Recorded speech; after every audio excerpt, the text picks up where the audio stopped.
I ain't really wanna be moving when it's wartime. Niggas love the clout chase, that's the shit they glorify. I don't even try hard, this gangsta shit immortalized. My records up in trace when your crime is organized. No man is over me, I'm high in the morning time. Lucky in the birds when I cross the state borderline. Spin your block and horrified. Fuck your bitch, you mortified. I'm standing where you draw the line, nigga, hold the line. My nutsack, I'm grabbing mine, both of mine, quit holding mine. You gon' get this work and some overtime, you know the vibe. Little nigga, you know it's me. I don't need them to know it's me. When conflict get crucial, I can't help but do them bogusly. Smoke you like the stove, beat you like you stole from me. Niggas out of body, put you back where you supposed to be. I shoot at you waking in the moment, niggas toast for you. My niggas do the most for me, that's what they supposed to do. All the smoke, nigga, cut the shit you think bad enough to test. And you know how I'm coming, I ain't ducking nothing. You know when I pull up on your block, it's bustin'. You know how I'm coming, you came with me. You know what's going, stop playing with me. I want all the smoke, nigga, cut the shit you think bad enough to test. And you know how I'm coming, I ain't ducking nothing. You know when I pull up on your block, it's bustin'. You know how I'm coming, you came with me, gang. You know what's going, stop playing with me. Real gangsters move critically when that shit get critical. No peace amongst enemies, no pity for the pitiful. Real nigga down to the bones and the minerals. Stick to the G code, I never told another soul. True to the literature, now salute the general. Kill you on your birthday, then start on your funeral. It ain't about the clout chase, I'm a man of principle. Niggas out of body, now they body isn't critical. Cradle to the casket, the life we live is typical.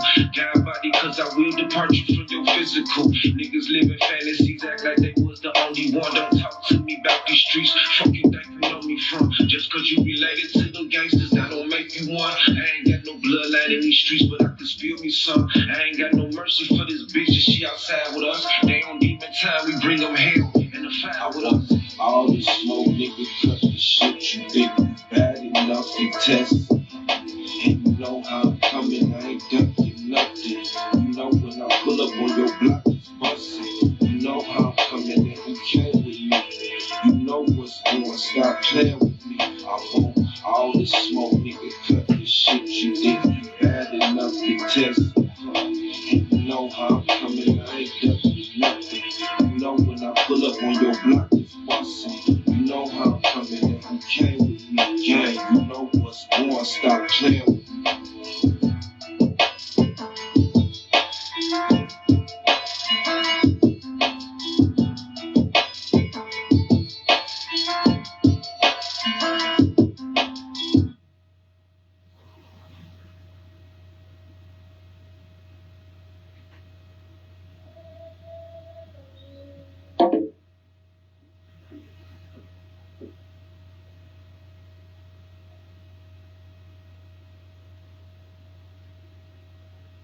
The tab is here.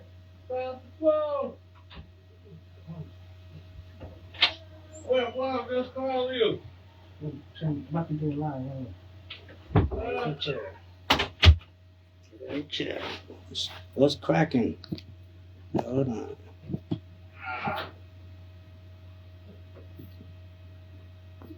Okay. What's good? What's good? Shalom, shalom. What's up? What's up? We is back. I know y'all see the title. You know what I'm saying? I know y'all see the title. Judgment start with the church. Hold on, so like, real quick. Can I see the piece?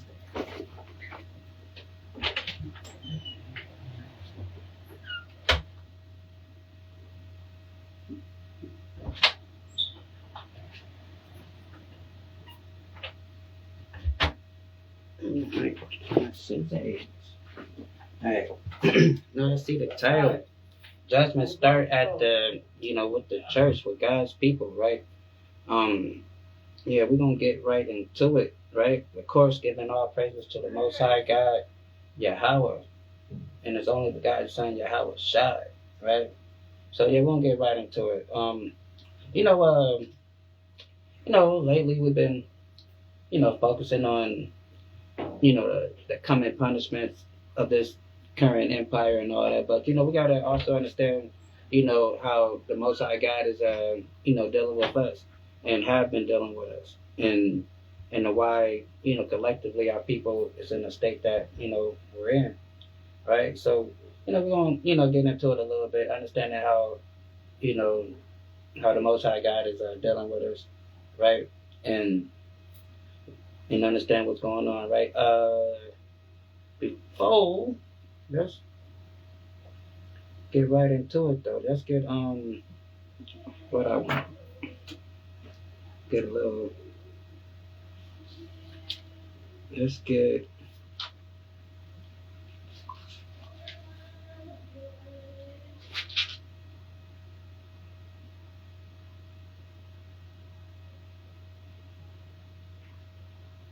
Let's get.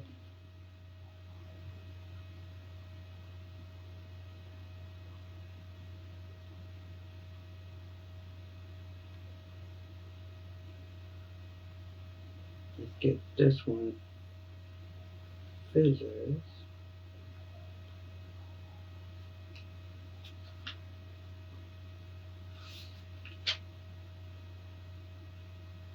Hold on.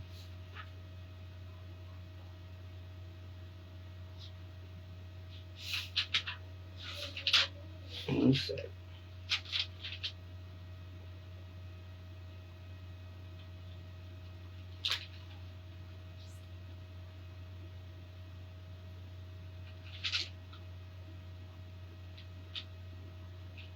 All right, boom, boom, boom. Oh yeah, we start with I said we're gonna start with start with Acts first. Acts 7 and 37, right? And start there. And it say, this is that Moses was said unto the children of Israel, a prophet shall the Lord your God raise up unto you for your brethren like unto me, and him shall ye hear, right? So now this is the point right here. So it says, for this is he that was in the church in the wilderness with the angel which spake to him in Mount Zion, and with our fathers who received the lively oracles given unto us. Right? So it says, this is he that was in the church of the wilderness. So, we know hopefully we know the story of Moses. Moses was with the Israelites in the wilderness. The church is being referred to as the wilderness, as as the people, right? And that was in the wilderness, right? So, and we know who those people are. Those are the Lord's people, right? So let's get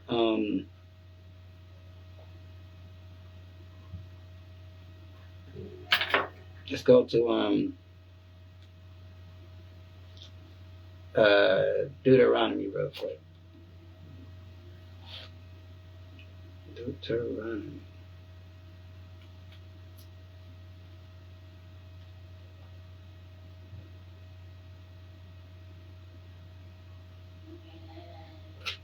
Boom, boom, boom, boom, boom. Hold up.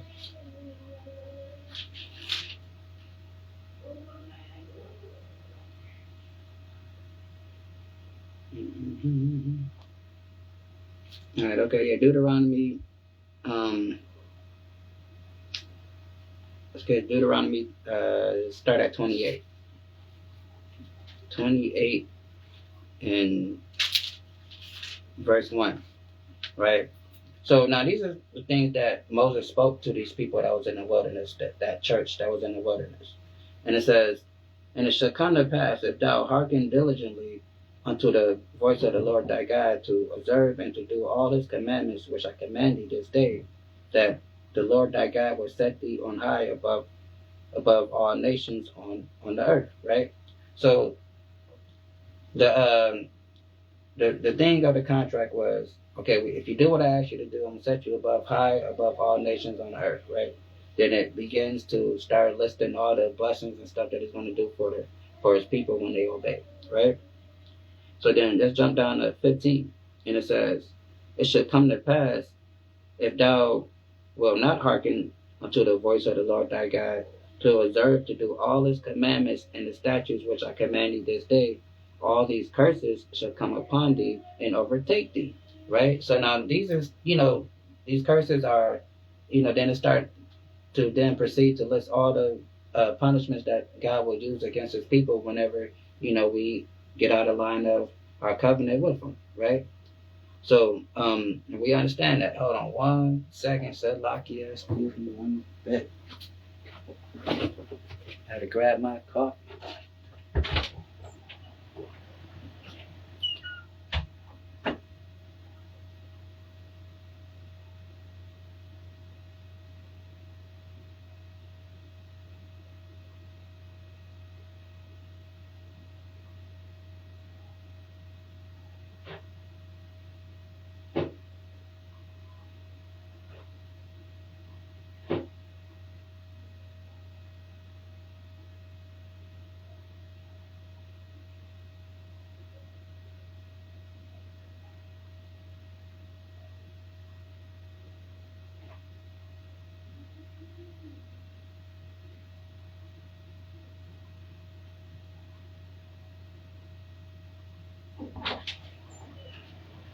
So,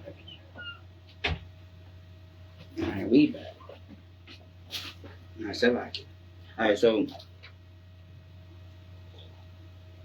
and it, gives a list of punishments of the things that, he'll do to the people whenever they, don't, follow his commandments.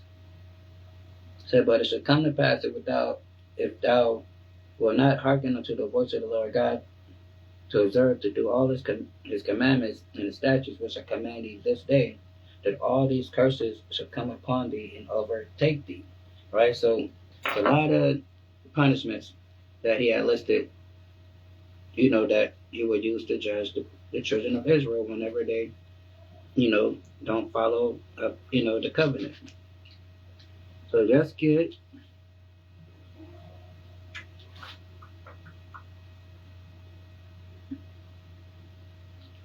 Let's get 1 Peter 4 and 17 real quick. 1 Peter 4 and 17.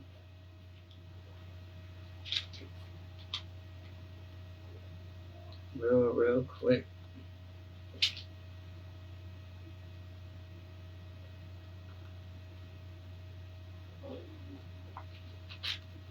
First Peter 4 and 17. Hold on one side. I'm trying to see. Hold on.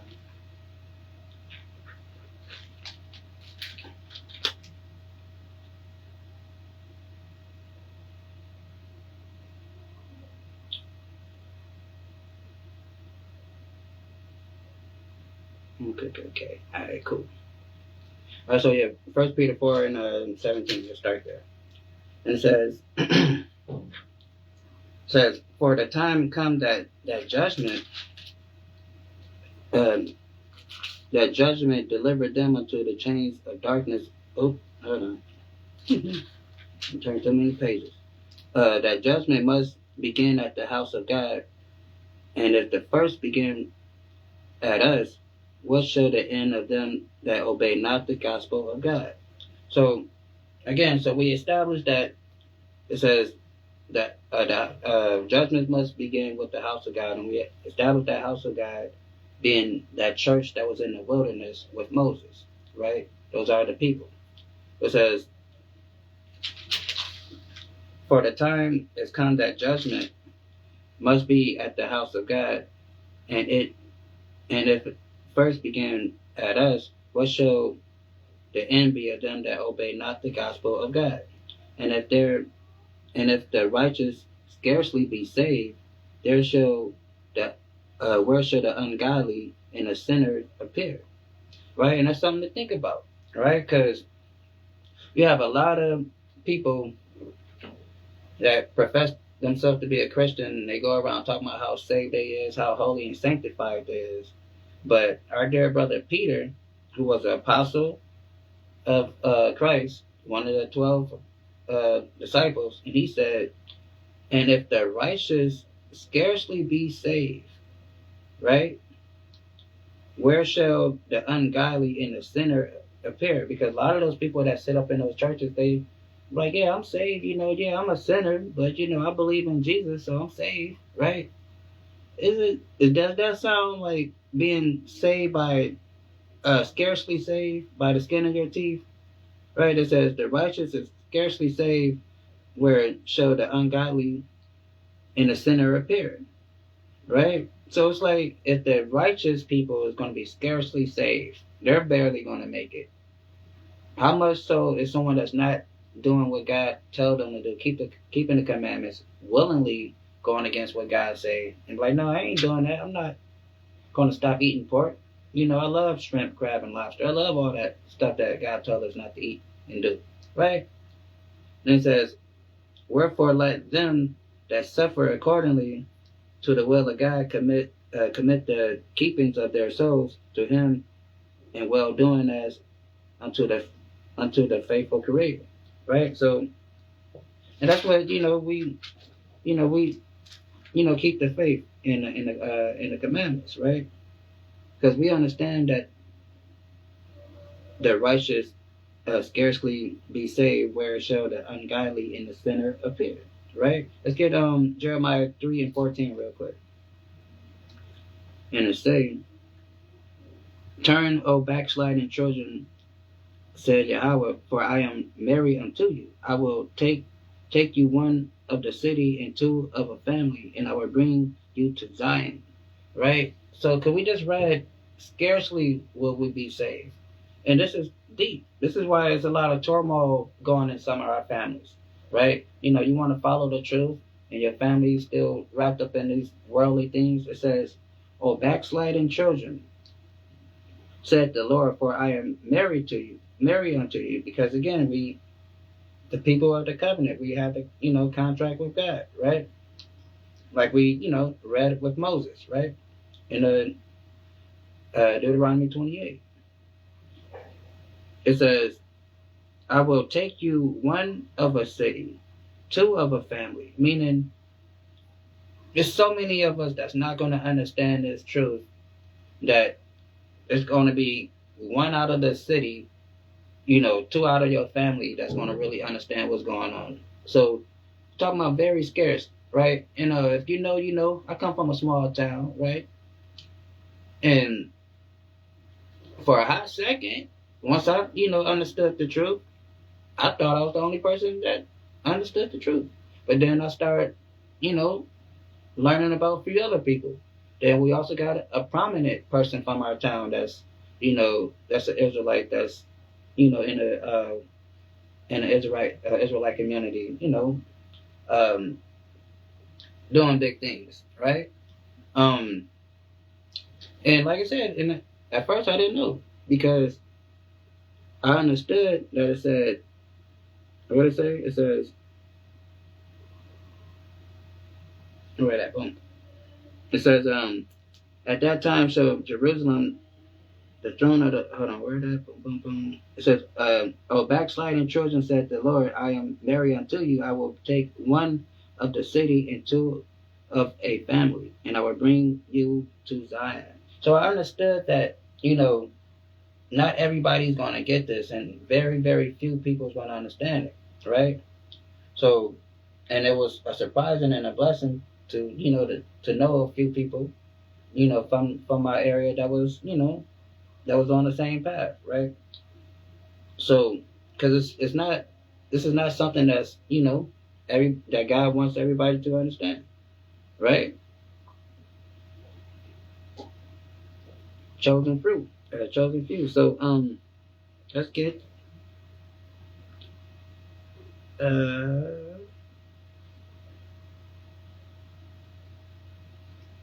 let's go back.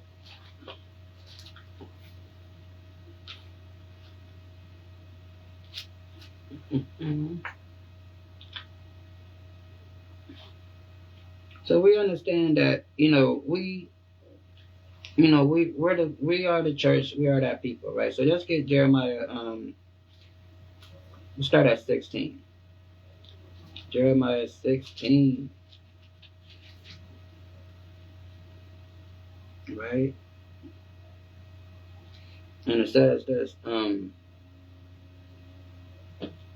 Says the word of the Lord came also unto me, saying, Thou shalt take thou shalt take thee thou shalt not take thee a wife, neither shalt thou have sons or daughters in this place. Right? So God is saying, in this place, you will not take you a wife or a son or a daughter. Meaning, we're not gonna, in this captivity, in this slavery here in America, we're not gonna be able to enjoy our children, our family, right? And we know that to be true because when we were taken onto the plantation, right? When we first got over here, if a master wanted to come and lay with your woman, he just lay with your woman. And what you gonna do about it, right? Couldn't do nothing about it. If you want to take your kids and sell them off to another plantation, next county over, he can do it. What you gonna do, right? It says this. Hold on. Where that?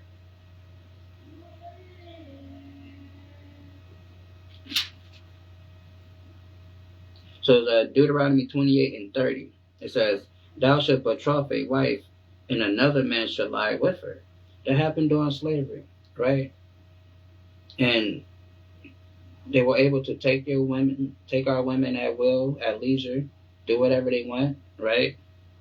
Then it says, And another man shall lie with her.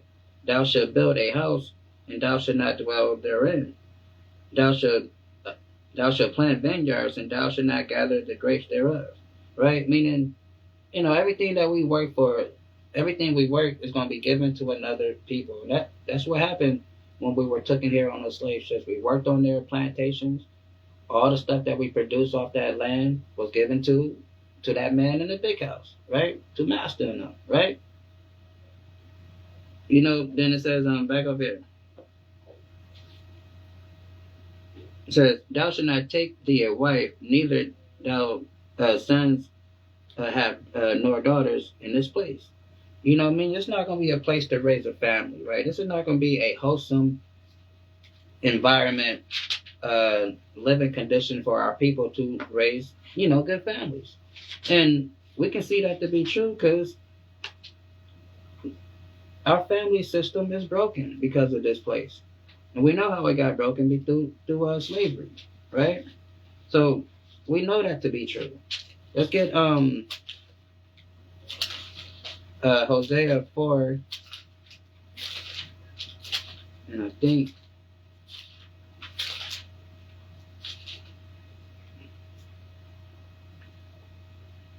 Hosea 4:14, right? Because the corruption that this place pushed, the propaganda, that America pushes on our people, that, through their entertainment, their TVs and all that stuff, right? Our people fall for the okie doke. And that's why it says this, when it says, get back over here, it says, Thou shalt not take thee a wife, neither shalt thou have sons or daughters in this place, right? Because look at, a lot of our women, look, how they, carry themselves, right? On these internets, being half naked, showing off their behind, just being ratchet, right? It says this in Hosea 4:14. I will not punish your daughters when they commit whoredom, nor your spouses when they commit adultery. That's why, like, in the society that we live in, our women, look at Steve Harvey's wife, right? She cheated. She got a little side piece from the pool boy or whoever, and then she divorced him and take half of his stuff, right? So it's like she the one that committed the infraction, but it says, I would not punish your daughters when they commit whoredom, right? A lot of our women, they get on these Instagram things and they, make money prostituting themselves off of OnlyFans and all that stuff, right? And then it's nobody. It's they look at it like, oh well, she just making her money. You gotta survive, right? There's really no real big backlash from it because it says, I will not punish your daughters when they commit whoredom, nor your spouses when they commit adultery. So Jada Pickens, she can go and do all that stuff, and you got some women looking at her like she's empowering women everywhere, right? You got like I said, like you got women that can, go cheat, decide they want to go live a whole separate life, and everybody cheers them on, right? Look at the little Esau twins, Tia and Tamara, the one that divorced her husband because she felt like it, right?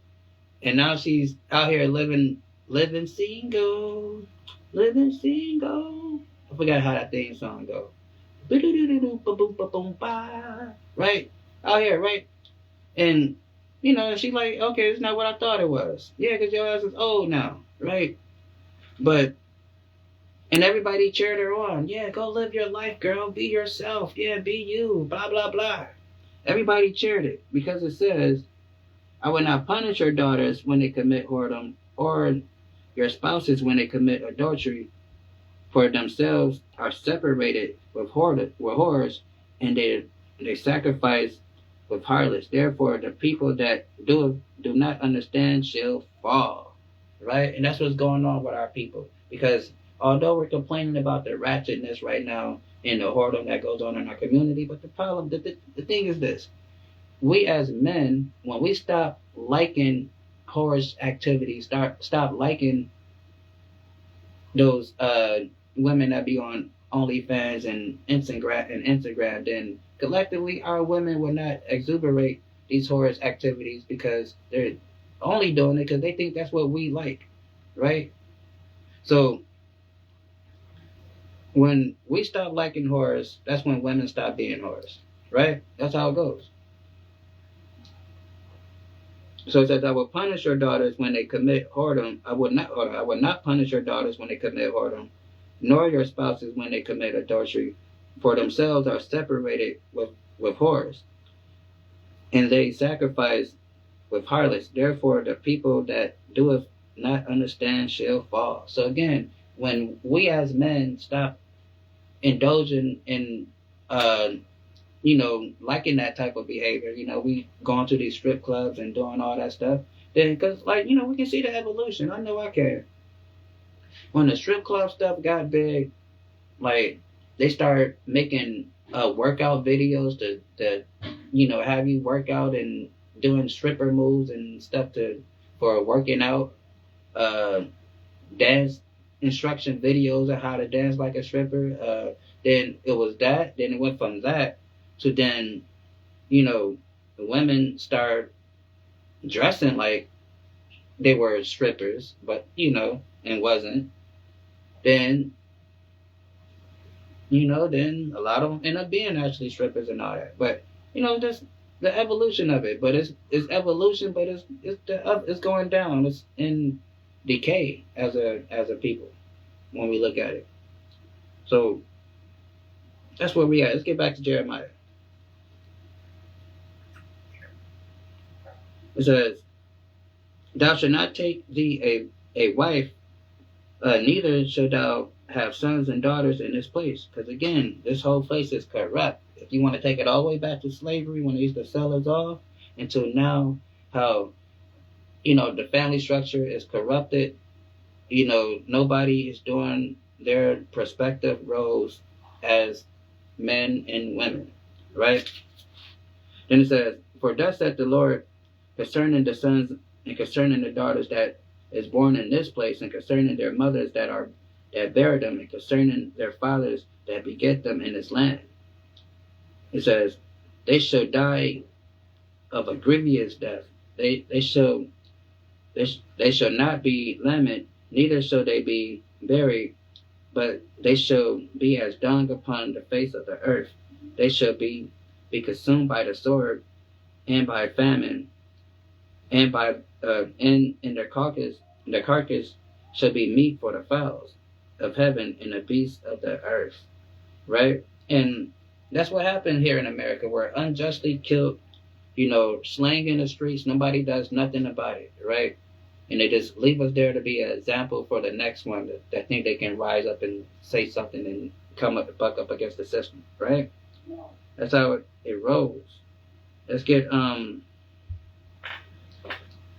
Zechariah real quick, 6:6. It says, "The black horse, which are were to go forth unto the north country, and a white horse go forth after them, and the gristle go forth towards the south country." So again, if this black horse, that's talking about slavery, right? So we got into it before. The black horse represents slavery. The white horse represents war and conquest. So, and that's what happened to our people over here. We were, taken into slavery, right? And that's why it says, "They shall die a grievous death. They shall not be lamented, neither shall they bury."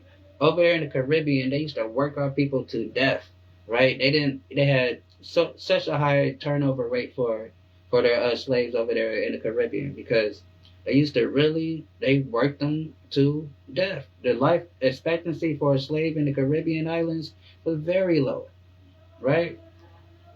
It says, "They shall die a grievous death. They shall not be lamented, neither shall be buried, but they shall be dung upon the face of the earth, and they shall be consumed by the sword and famine, and carcass shall be meat for the fowls in heaven and the beasts of the earth."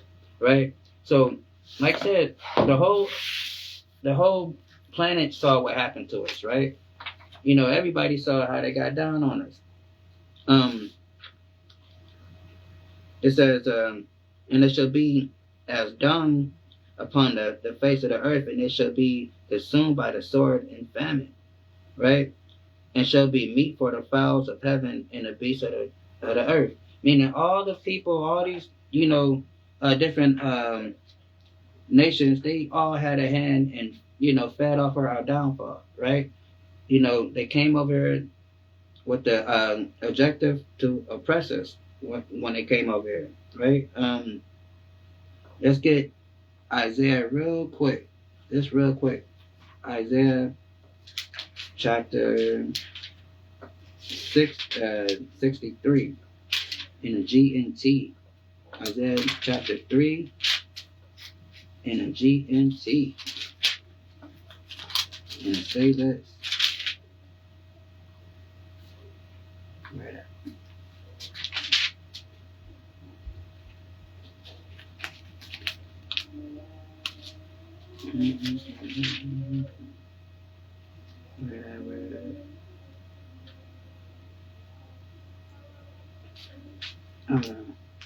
You start at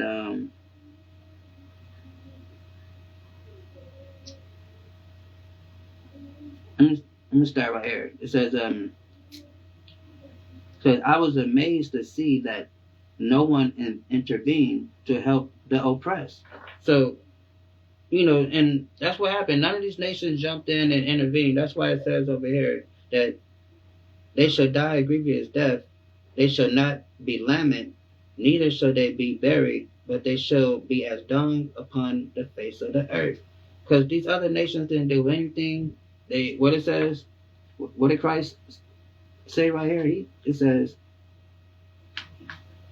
"I was amazed to see that no one intervened to help the oppressed," right? And that's what happened, right? No one intervened. Nobody jumped in and say, "Let's put sanctions on America and Britain for what they're doing to the people, to those people over there," right? Nobody went to war with Spain, France, and in America, to stop them from oppressing us and enslaving us. Nobody did that, right? That's why Christ said, verse 7. What is that, boom? It says, verse Verse 5. I was I was amazed to see that no one intervened to help the oppressed, right? No one comes in to save us, right? They pile on the oppression, right? So let's keep going. So back over here, Jeremiah 16:4. They shall die a grievous death. They shall not be lamented, neither shall they be buried, but they shall be as dung on the face of the earth, and they shall be consumed by the sword and by famine, and their carcass shall be meat for the fowls of heaven and the beasts of the earth. Right. So just laid out for a prey, right? It's laid out for a prey for the other nations to take advantage of, right? Let's get 18 and 17 real quick. 18 and 17 says this: I will scatter them with a east wind before the enemy. Oh, so now an east wind. So Most High said, I will scatter them with an east wind. So that east wind we know blows to the west. So we were in what they call the Middle East, Jerusalem, and we got blown to the west coast of Africa. Then that east wind continued to blow us further west all the way till we got to here in America. It says, I will scatter them with an east wind before the enemy. I will show them the back and not the face in that day of their calamity. So, because our sins, cause God to bring those other nations on us, right? So, and understanding the power of God, right? Like if he lift his mercy just a tiny bit, just look away and, lift his protection just a little bit. All these other nations, all these other groups of people just waiting to feast on us, right? So, and then, like I said, he just left his protection just a tiny bit, and we see what happened, right? So it says, I will scatter them with the east wind before the enemy. I will show them back, because I will show them the back and not the face in that day of their calamity, right? And that's what happened. Because let's go to this real quick. Deuteronomy 28. Deuteronomy 28 and 68 says this. We'll start at 64. It says, and the Lord shall scatter thee among the people from one end of the earth unto the other, and there thou shalt serve other gods which neither thou nor thy fathers have known, wood and stone. So, like I said, we got scattered to all these different nations following other religions, right? So it's not those other people with the little curly stuff hanging from the side, because they would tell you, if they're Jewish and they've been Jewish for the last 1,000, 2,000, whatever 1,000 years they want to make up. And, they just say numbers. They just make up numbers and whatever, right? So, not them, because they're not following other religions, right? In fact, they're atheists. They are a secular nation, right? Only a very handful, the ones that we look at them at, the ones that we see that we think is the religious ones, they're a very small percentage of who they really are. They are a secular nation, right?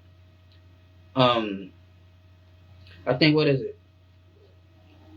I'm gonna get it right. I think they're majority secular.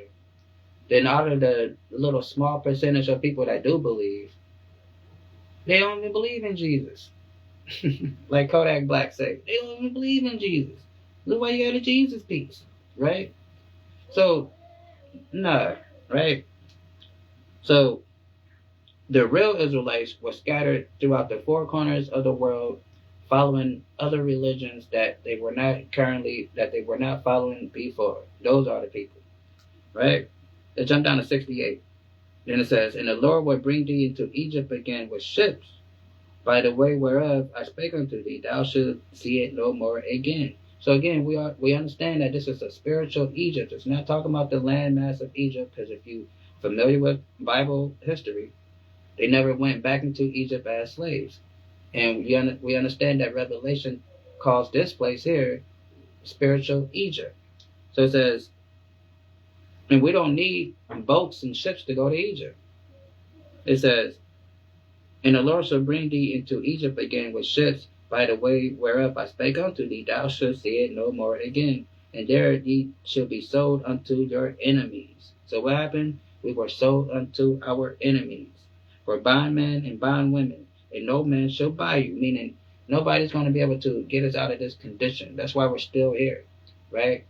Martin Luther King tried, Garvey tried, Malcolm X tried, everybody tried, and and we still here, right? So back over here, verse 5, Jeremiah 16:5. For thus saith the Lord, enter not the house of mourning, neither go to lament, nor bemoan for them, bemoan them, for I have taken away my peace from this people, said the Lord, even the loveness and mercies. And that's what's going on with us, right? We have hatred, towards one another, right? We have, no peace, when it comes to, amongst ourselves. What are the old saying, you can't have too many, black people together, it's going to be something, it's going to be a problem, right? Because it says, for thus saith the Lord, enter not into the house of mourning, neither go into lament, nor bemoan them, for I have taken away peace from this people, said Yahweh, even loving kindness and mercies. So like I said, that's why we're so vindictive, towards each other. That's why even in this place, how we're treated by the other nations, we get no love, we get no favor, right? They give us no benefit of doubt here, right? And also how we treat each other, right? Going back over here, Deuteronomy, going back to Deuteronomy 28 and 54. It says, so that the man that is tender among you and very delicate, his eyes should be evil towards his brother, right? And that's what's going on. We are, can be very evil towards one another, right?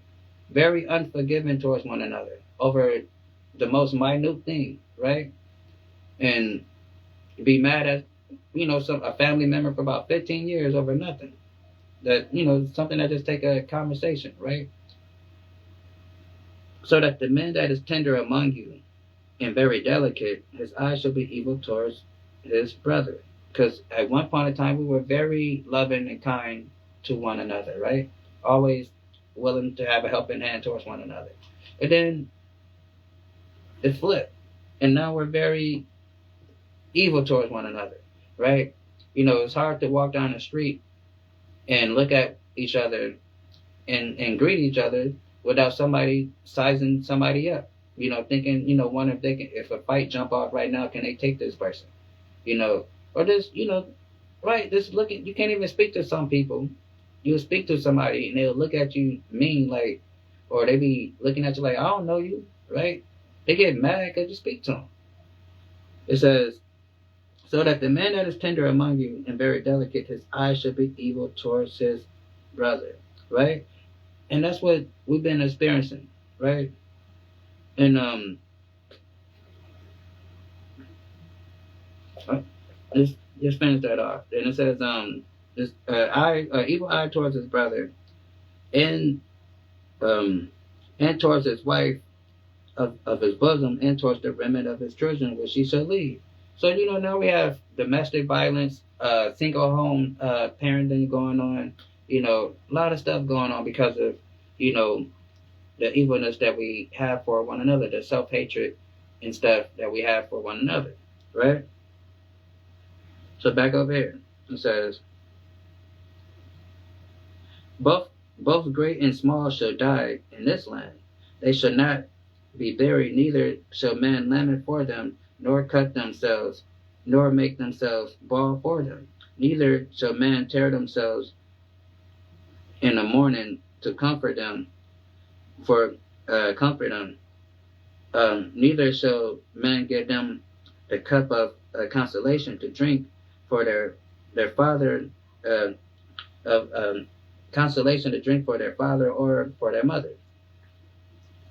But thou should not also go into the house of feasting to sit with them that eat and them to drink, right? So meaning we're not going to have happy times here in America. It's not going to be a wonderful, great adventurous time here in America, prosperous time. It's going to be hell over here, right? And it has been hell over here, right? And it's because it wasn't set up for us to run a damn thing over here, right? And you should see what they're doing on TV. I mean, they letting you know it wasn't set up, for us to run nothing over here, right? It's a white nation, damn it. It's America. Taking America from my ancestors. They killed 80 million people, right? They going crazy, man. They afraid. They losing this place. It's America, damn it. Right? It says, thou shalt not also go into the house of feasting to sit with them, to eat and to drink. So like I said, it's not going to be a happy occasion being here in this place, right? It's gonna be hell. It's gonna be struggle, right? Like the Bible says, we are yet this day in our captivity and subject to payment, right? That's why you got all these bills and stuff going on. Says for verse 9, for thus saith the Lord of hosts, God of Israel, behold, I will cause the cease out of this place in your eyes, and in the days the voice of mirth, and the voice of gladness, the voice of the bridegroom, and the voice of the bride. So like I said, it's not gonna be, like I said, we're not gonna enjoy ourselves here as a people, right? Everything that a nation needs to be happy, to be fruitful, is gonna be taken from us in this land, right? That's why every time we try to, we had our Seneca Village, we had our Black Wall Street, all these different cities that we built, it's all destroyed or underwater, right? It says, and it shall come to pass when thou show this people these words, and they shall say unto thee, wherefore hath the Lord pronounced all this great evil against us? So, like we're doing now, we're talking about the history of what we went through as a people since we've been here in America. And then you will have some people that be like, well, dang, that's messed up, right? But why would God do that to us though? Like slavery and, oh, look at the history we have here, the lynchings, all that stuff. Like that is like, that's like a hell of a way to punish somebody, right?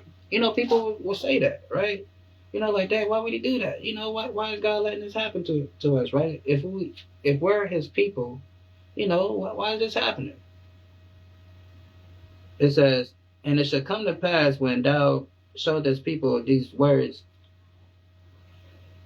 and they shall say unto thee, wherefore hath the Lord pronounced all this great evil against us? Or what is our iniquity? Or what is our sin that we have committed against the Lord our God? Right? So they be like, dang, like, because I people say this, I had people say this to me before, like, dang, you start going into the prophecies and explaining how we're Israelites. Then you're like, well, dang, why, if we God's people, then why you allow all this stuff to happen? And going back to what we have to understand is we are the people of the covenant. We are in contract with him. So under a contract, there's certain clauses, right? There's do's and don'ts in contracts, right? In any contract, right? So let's get Lamentation 5 real quick. Lamentation 5 and 7. And it say this. But you gotta understand. It says, hold on, do I want that one first? That's good.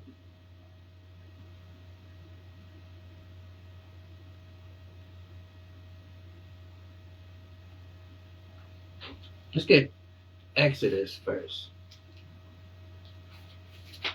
Let's get Exodus first. I think.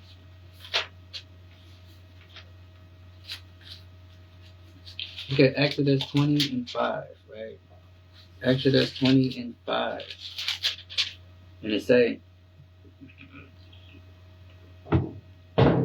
thou shalt not. Now this is the law, 10 commandments that everybody talk about. You know, yeah, the 10 commandments, right? Although it's more than 10, but since everybody's familiar with the 10, let's read one of the 10. It says this: thou shalt not bow thyself down unto, thou shalt not bow thyself to them nor serve them, for I am the Lord, I am Yahweh thy power, I am a jealous power, visiting the iniquity of the fathers upon the children until the third and fourth generation of them that hate me. Right? All those words in that thing is very important to understand. Right? Thou shalt not bow down thyself unto them. Talking about serving other gods, these other false religions, right? That our people like to get into. And it says, nor serve them, for Yahweh thy God is a jealous God.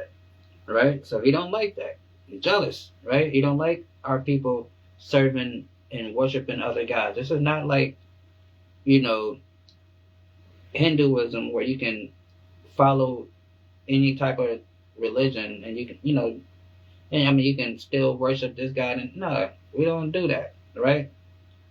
Then it says,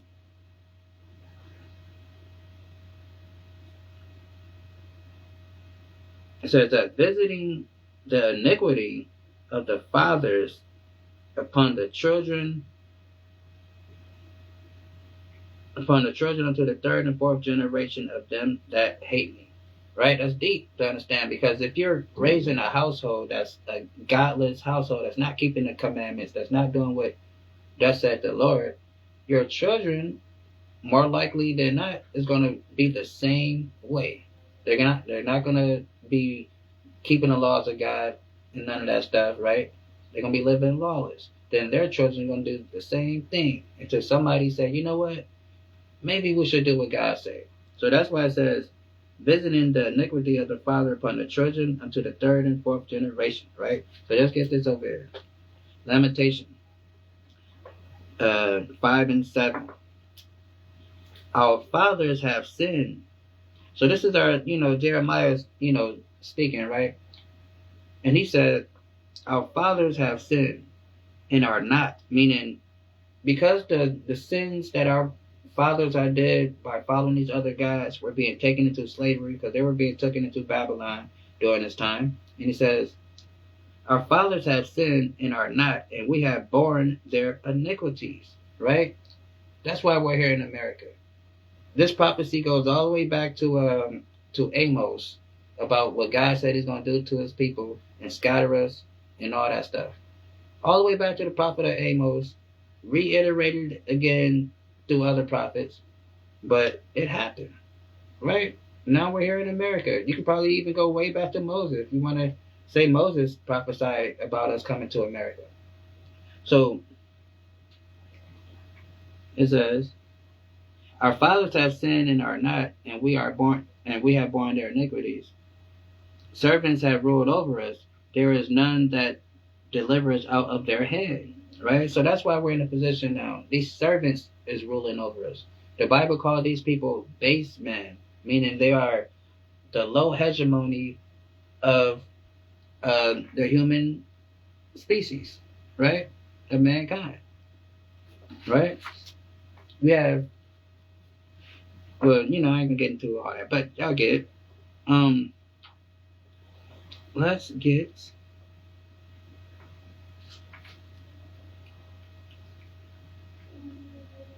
Let's get Tobit real quick. Let's get Tobit 3 and 5. Tobit 3 and 5 real quick.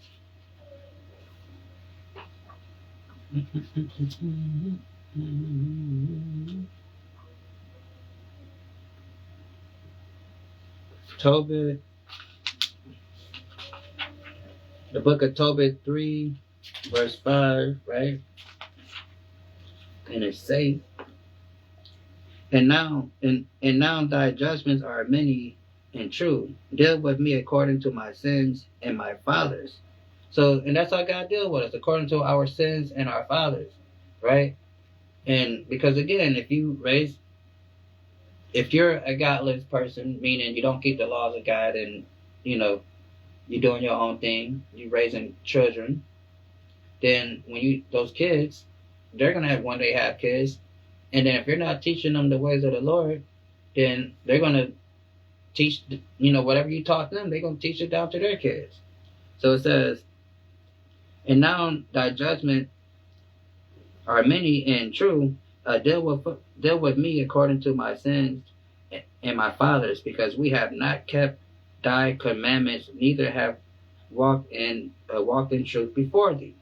So, and that's what's going on, and that's why we have to come back to the law, statutes, and commandments and stuff, right? And keep the keep the law, right? And hold on, I'm trying to find my little thing. Just there.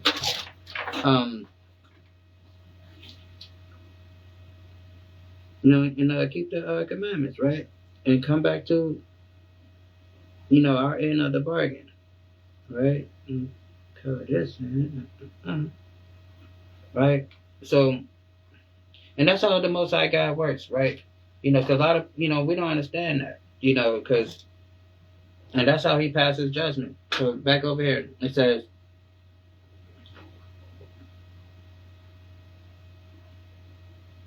and then it says, and then thou shalt say unto them, because of your fathers have forsaken me, said the Lord, I had walked after other gods, and have served them, and have worshipped them, and have forsaken me, and have not kept my law. Right? And that's, why we're in this condition, because our ancestors did not keep the laws of God. And God said, okay, there's going to come upon a time and put your people in slavery because of such things. And then we're here in America following other customs and perpetuating the hatred. Because people got to understand, I know people may say hate is a strong word. Oh, that's a strong word. But you got to understand the emotions of the Most High God, right? God is not like me and you.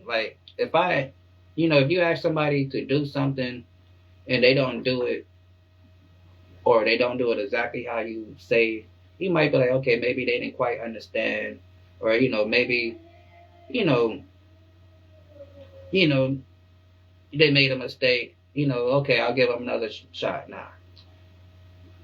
God is like, okay, this is what I want you to do, and if you don't do it the way I ask you to do it, why do you hate me so much?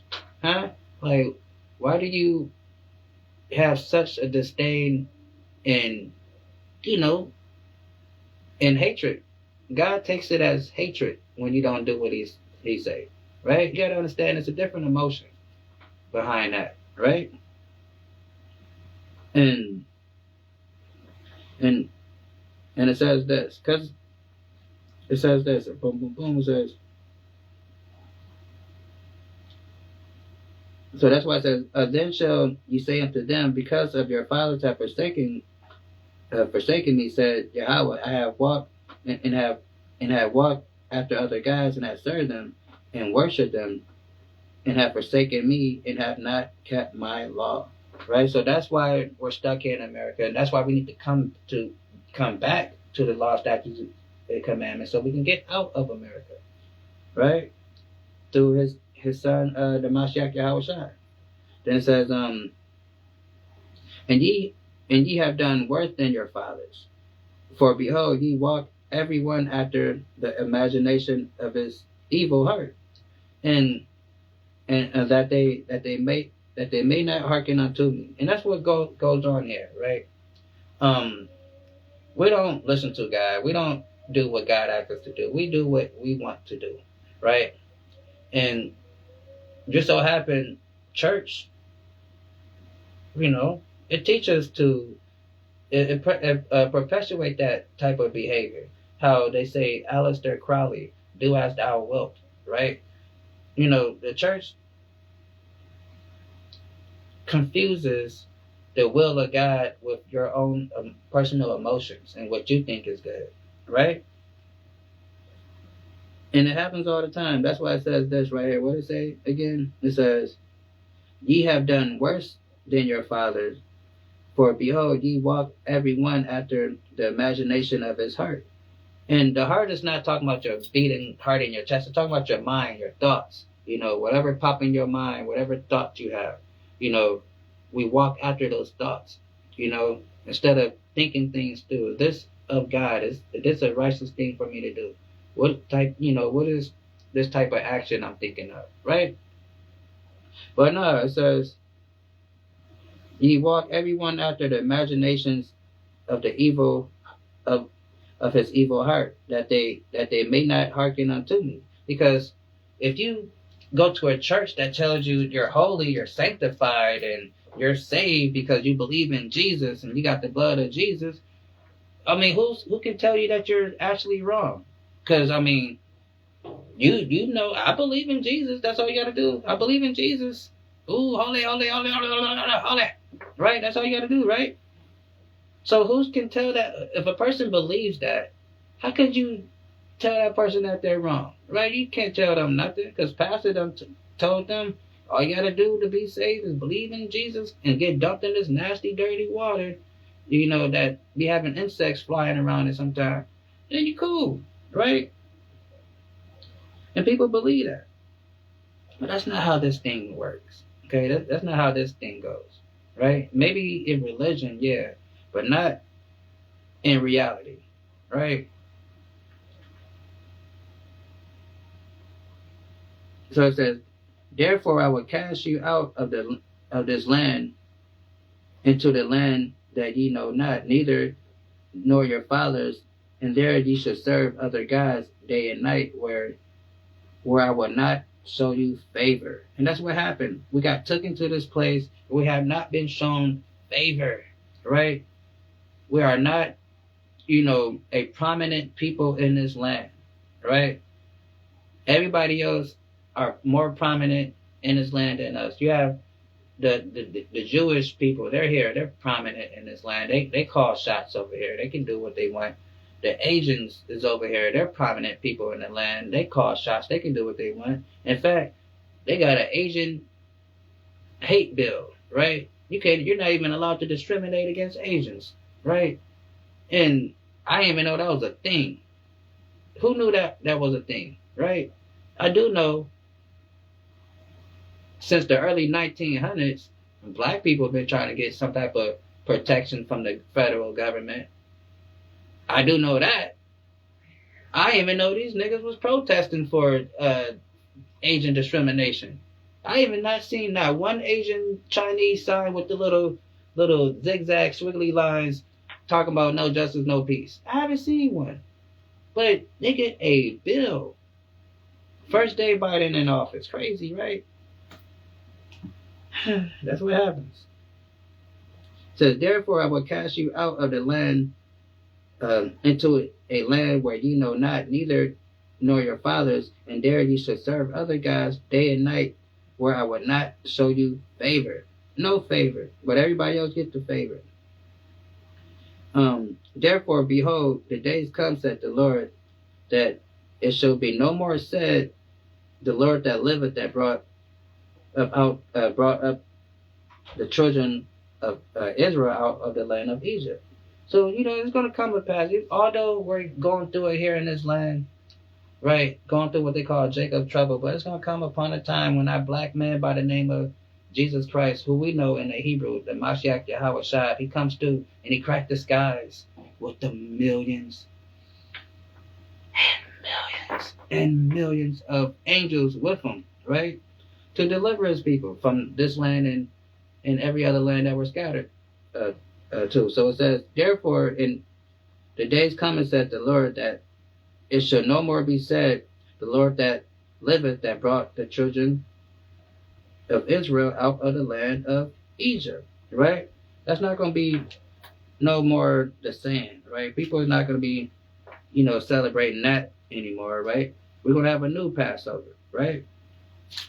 And it's going to be a glorious thing. And people are going to see the salvation of our people coming out of this land. And it's going to be amazing.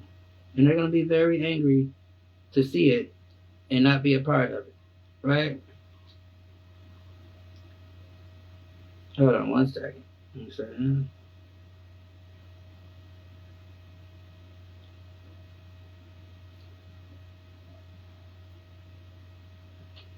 Then it says, boom, boom, boom. So let me get this real quick, too.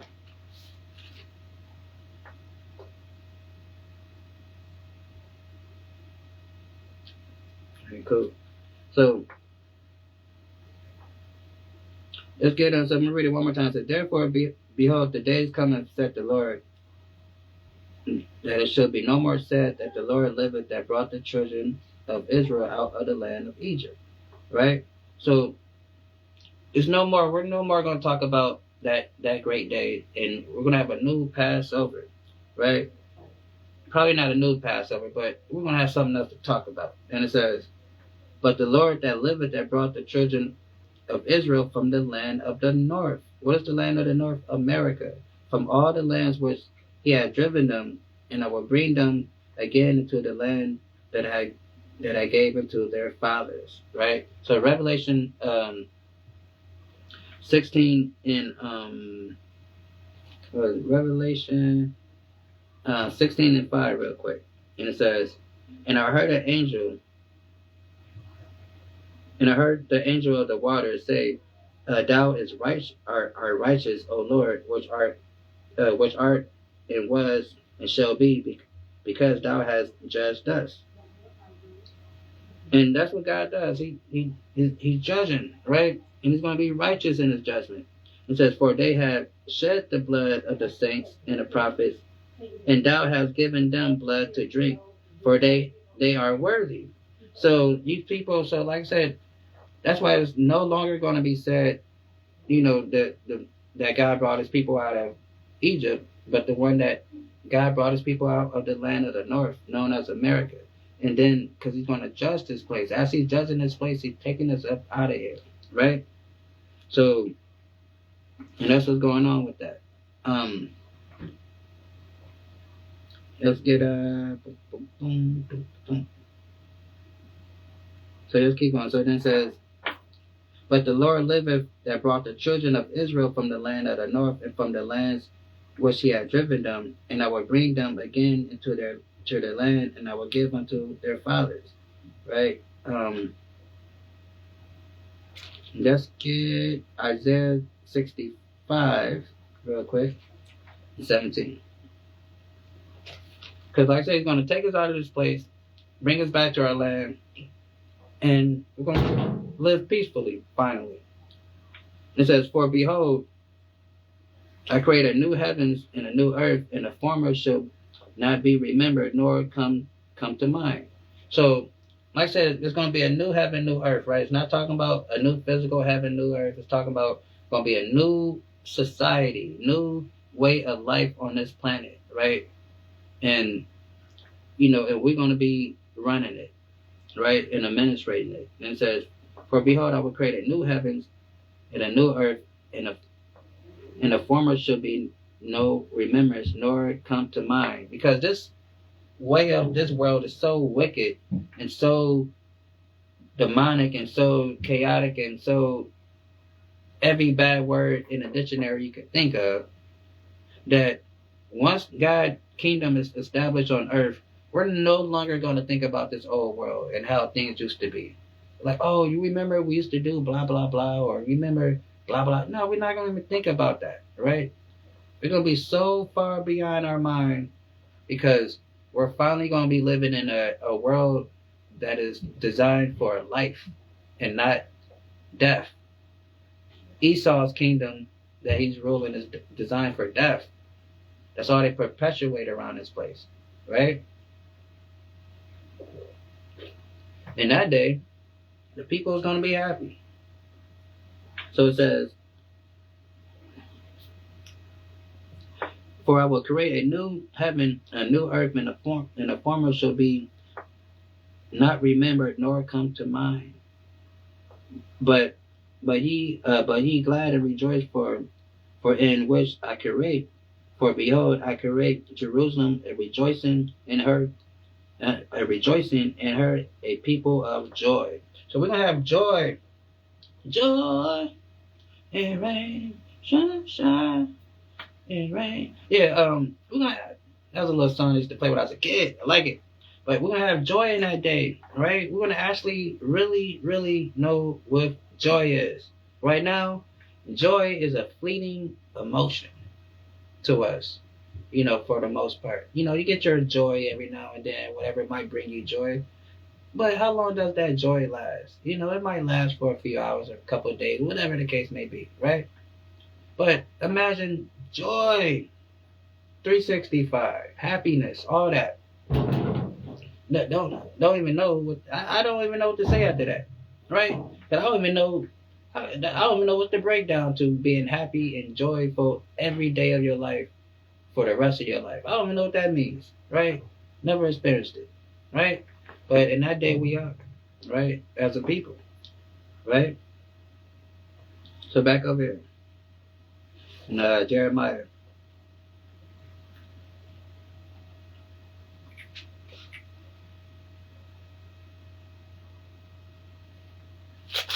And it say, oh yeah, wait.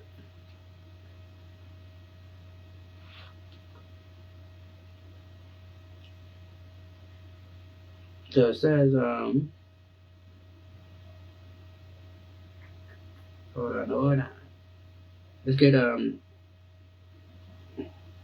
sorry, okay, now just read. Matter of fact, hold on. Let's get it in the GNT over there.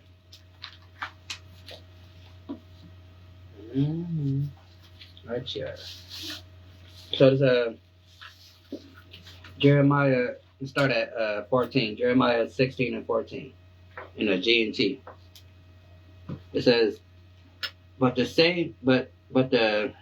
read it right. It says, "But the time is coming, say the Lord, when people who are taking the oath will no longer say, surely as the Lord lives, who rescued the people of Israel from the land of Egypt." And America is spiritual Egypt. Read about that, Revelation 11. Instead, they will say, "As surely as the Lord lived, who brought the people of Israel back to their land, to their own land, from the land of the north," which we know is America, and from all the countries to which he had exiled them. "For I will bring them back to this land that I gave to their ancestors. But now I'm sending many fishermen who will catch them." So that's what's going on now, right? Right now, the Most High got his prophets on the scene. They're fishing, trying to bring the people back to the fold. They're fishing, right? Trying to catch the ones that's the little stragglers and bring them back to the fold, the little sheep. Because what did Christ say? One little sheep get lost, the shepherd would go and find them and bring them back and rejoice. That's what we're doing, right? Bringing them, bringing the people back to the fold, right? So it says, "Now I'm sending for many fishers who will catch them." So, and that's what's going on. The brothers out on the streets doing their teachings, everybody doing their little thing, putting their brick in, in the body of Christ, and we're fishing, right? But then it's going to come upon a time that the fishing is going to cease. It's not going to be any more fish to fish, right? Then it says, I'm sending for hunters to hunt them down in the mountains, hills, and caves. I'm watching them closely, and I'm seeing every sin they cannot hope to hide from me, I will double their punishment for all their sins because they have defiled my land with lifeless images of their desolate gods and have filled my territory with their evil deeds. Right? So, like I said, so you got our people in that day when Christ come back and his angels is coming, they doing what they want to do, and they rounding up the people and bringing everybody to their place, right? You gonna have our people that realize like, oh shoot, we messed up. Oh dang, we should have been listening to them crazy Negroes on the corners, you know, who, with the little fringes and stuff hanging off their shirts, with the little straggly beards. We should have been listening to them people. Oh god dang. What? Oh shoot! Oh dang! Stuff just got real. So they will hide. They're gonna hide themselves, right? Let's get Revelation 6, right? Revelation 6:15. Because although we use this to talk about the rich people of Esau, but our people, they're doing this too. Rick Ross done built him a bunker, about a year or so ago, I heard, built him an underground bunker. I think another few other celebrities was doing the same. I mean, I'm pretty sure all of them, But it says this. Revelation 6:15. The kings of the earth and the great men and the rich men and the chief captains and the mighty men and every bondman and every free man. So it's talking about everybody, rich and poor, right? Because when they see that black man who they know as Jesus Christ, who we know in the Hebrew as the Mashiach Yahweh Shai, come back with the millions and millions and millions of black warrior angels, 200 million to be exact, right? 200 million angels to run havoc on this place. And it says, the kings of the earth and the great man and the rich man and the chief captains and the mighty man and every bondman and every free man hid themselves in the den and the rocks of the mountains. So people, when they see this man come, because they're going to realize they messed up. So all that, oh, I'm saved, I'm sanctified, I know I believe in Jesus. Jesus, I believe in him, right? Holla, right? All that stuff can go out the window that day. It says, hid themselves in the dens of the rocks and the mountains and said to the mountains and the rocks, fall on us and hide us from the face of him that sitteth on the throne, from the wrath of the Lamb, right? They like, oh shoot, all that big talk they was talking, all that, oh yeah, I know I'm saved, or, then you got the, your little celebrities that got a little change and like, people, like I mentioned, Rick Ross, who built them a little underground bunker thing. They put their trust in their money and not the Most High God. And that day they're gonna understand.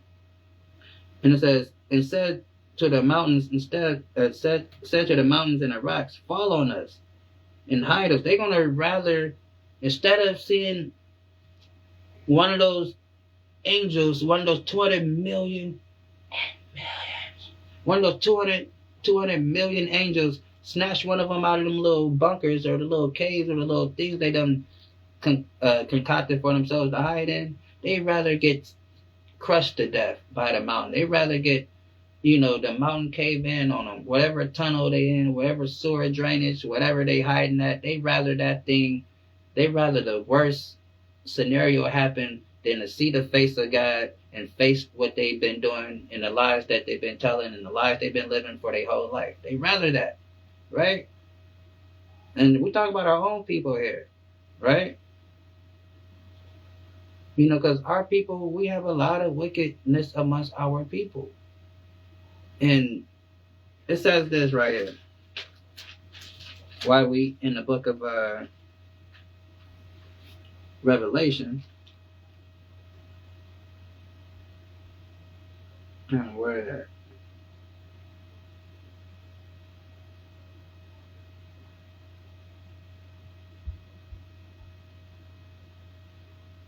Revelation 3 and 17. No, let's start at 16. Revelation 3 and 16. So then, because thou art lukewarm and neither cold nor hot, I will spew you out my mouth. So Christ's not even dealing with you. If you either 1 foot in or if you 1 foot in, 1 foot out, Christ's not even dealing with you. He ain't dealing with nobody that's on the fence. Like, I don't know, playing double dutch with it. Either you with it or you against it. And if you're against it, stay far over there. Because you don't want to be over here. You ain't going to make it over here. Right? We ain't dealing with that over here. So either you lukewarm. It says, so then because thou art lukewarm and neither cold nor hot, I will spew you out of my mouth. Right? So Christ is like this. Look, he wants you to pick a side. He don't want you to be like, well, I don't know, man. You know, it's a whole lot of truth out there, and you know, so I don't really know. Whatever you think you know, you better stand on that. Right? And you better hope that shit is right. That's what you better do. Because it says, so then because thou art lukewarm and neither cold nor hot, I will spew thee out my mouth. Right? So pick a side and stand on it. Right? And you better hope you pick the right side. But pick a side. Because Christ, he don't even like you. You know, he's like, I'd rather you be, you know, all the way, just don't even know what the hell going on than to try to, you know what's going on and don't participate in this thing. Right? Because thou say, I am rich. Just the point. Because thou say, I am rich and increase in goods and have need for nothing, and knoweth not that thou art wretched and miserable and poor and blind and naked. So a lot of these godly people in these churches and stuff, you know, they're kind of mad at Drewski for making fun of them. It's funny, right? You know, people need to quit being so sensitive. Drewski made fun of the Israelites about a month ago, laughed about it, thought it was funny, right?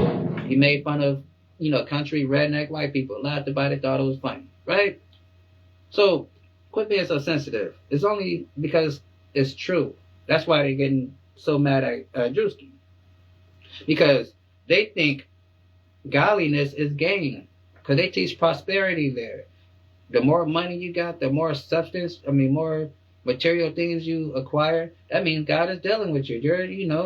You're a godly person now because you have a fancy car and nice jewelry and a big house and nice clothes and all that stuff, because it says, because thou sayest, I am rich and I am in increase with goods, and I have need of nothing, and know not that thou art wretched and miserable and poor and blind and naked. Meaning, you got people that just think they so rich and got so much money that whatever problem happened, they can just throw some dollars at it. Like, you know, you hear a lot of rappers, you're like, let's listen to the average rapper talk, you know, and they speak like their money is going to protect them from everything, right? Look at a lot of, you know, people that, you know, profess to be a Christian and holy, and they think because they have all of this, you know, materialistic stuff that means God is dealing with them. People look at TD Snakes and think because he got a big old house and nice cars and jets, oh well, God must be dealing with him. Then why would God let him get a jet? Why would, you know? Because he's dealing with Satan, right? You can get anything you want when you're dealing with Satan, right? You understand? Right? It says,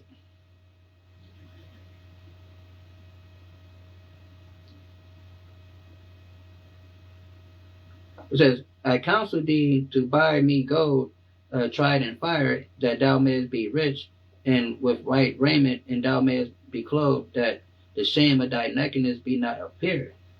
Anoint thy eyes with eye shave, that thou may see, right? Because those people can't see. That's why we have to, you know, have that spiritual eye shave And the Most High God has blessed us with that, so we can take the blinders off, so we can see through the fog and see this craziness that's going on, right? So back over here, right?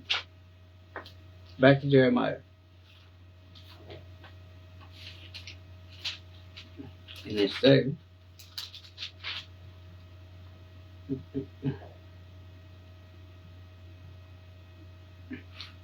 verse 17, 16, and 17. It says, "For my eyes are upon their ways, they are not hid from my face, neither is their iniquities hid from my eyes." Meaning God knows exactly what we're doing and when we're doing it. So that's why in that day, they're going to be so afraid and want to hide themselves in that day. Then it says, "And first I will recompense their iniquity and their sin double, because they have defiled my land and have filled my inheritance with the carcass of their detestable, abominable things." You know, because like I said, we were into idol worshiping. You know, we brought all types of,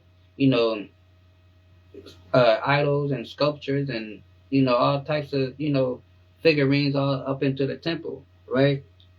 Then it says, "O Lord, my strength and my fortress and my refuge, in the day of affliction, the Gentiles should come to thee from the ends of the earth," right? So, like I said, so it's going to come upon the time, but the Most High God is not going to always be punishing us, right? So, and then as we're proclaiming this gospel to the world and to our people, and they see what's going on, and then they're going to start to realize the truth, right? And it was funny too, real quick, I was talking to this crazy Edomite guy. Crazy. Let me tell you how crazy he is. He said that he's the grandson of I Am. He says that the angel I Am, he is the grandson of that guy, right? Very crazy, right? And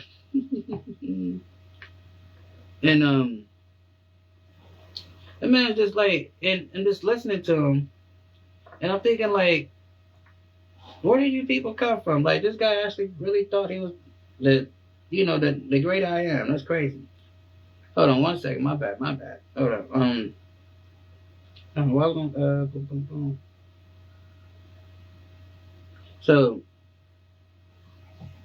just read this one more time. It says, "Oh my Lord, my strength and my fortress and my refuge in the day of affliction, Gentiles shall come to thee for the ends of the earth and say, surely." So again, going back to that crazy white man who think he's I Am, right? And he was coming up with all this little crazy stuff, talking about Pennsylvania is in Jerusalem is going to be Pennsylvania, and all this crazy, right? What did the Bible say?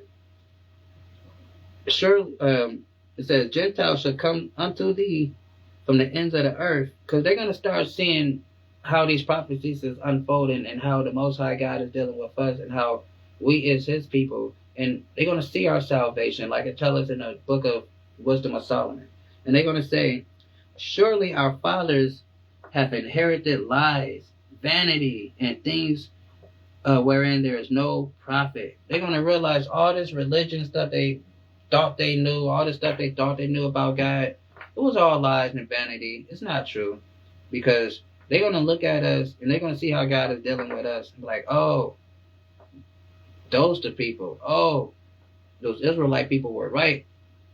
Oh, dang, we were wrong. Oh, surely our father have inherited lies and vanity and things wherein there were no profit.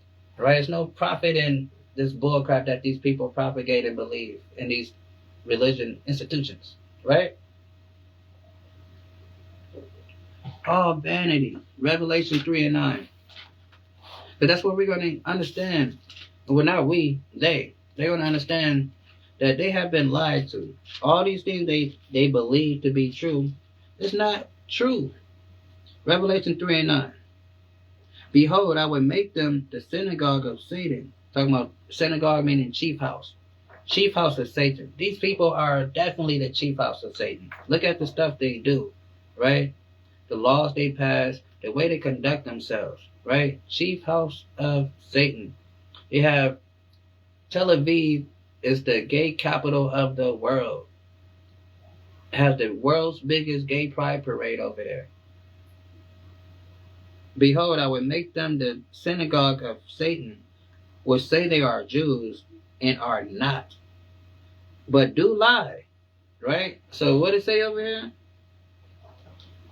It says, surely our fathers have inherited lies.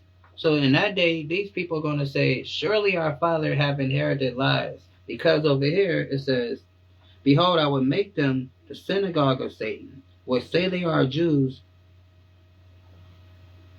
and are not, but do lie. They do lie. They lied about it. They told us, and they're not who they say they are, but do lie. Behold, I will make them come and worship before thy feet, and know that I have loved thee. So they're going to come and worship at the feet of the real, true Israelites in that day, right? Because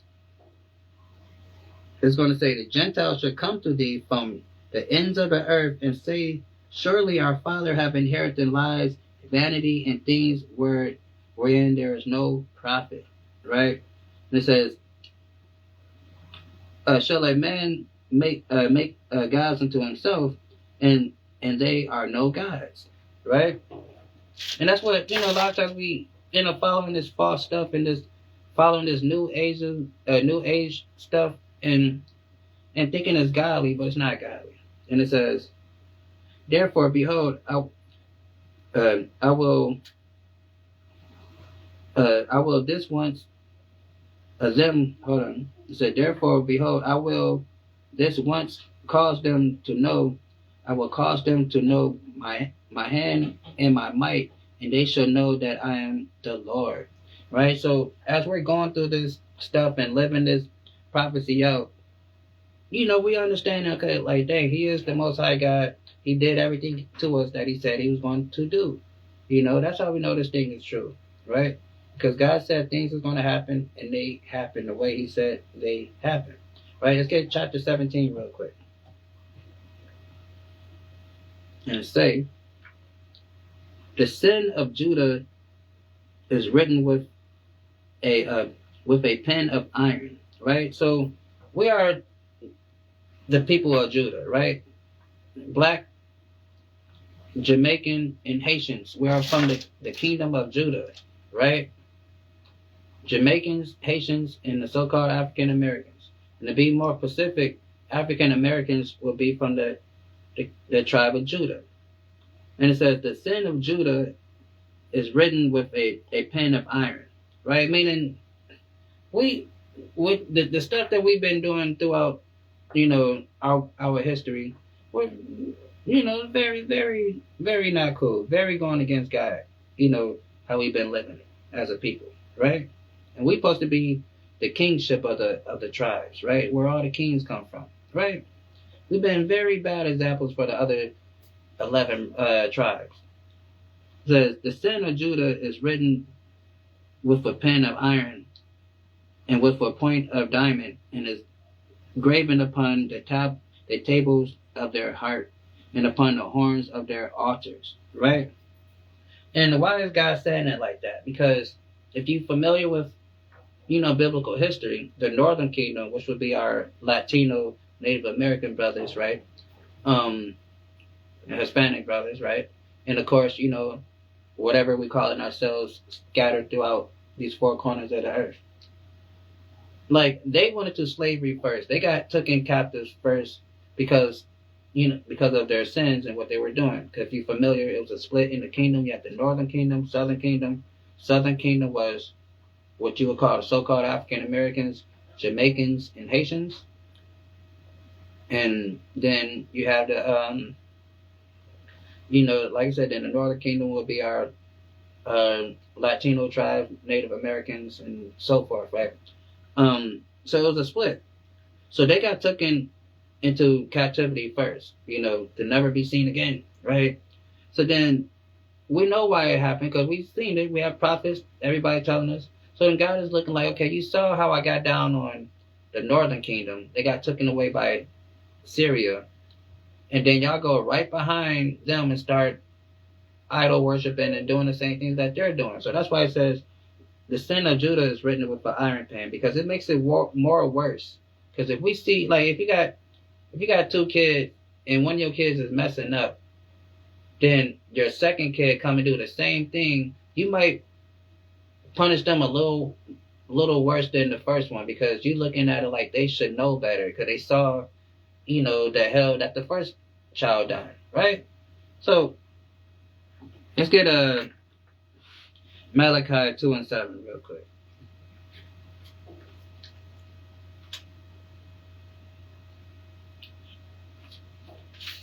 I think that's what I want.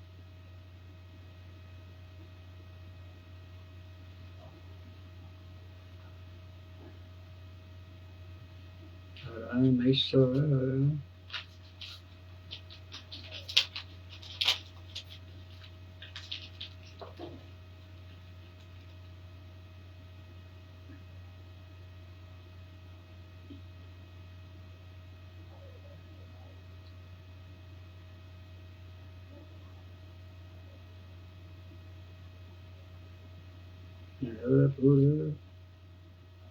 So let's get so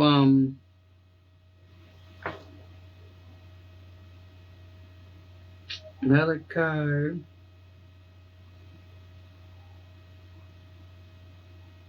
Malachi 2:7, right?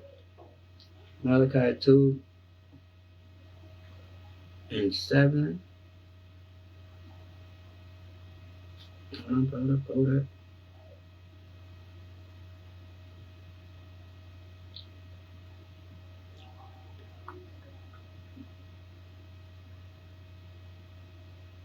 Yeah, Malachi 2:7. All right.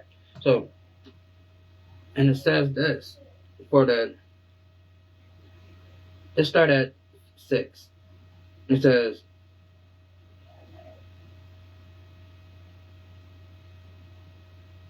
let's start at 5.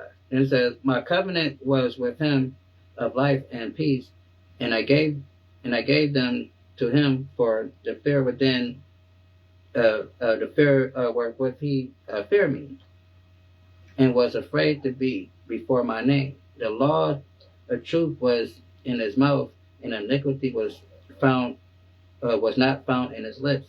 He walked with me in peace and iniquity, and did not turn away from iniquity.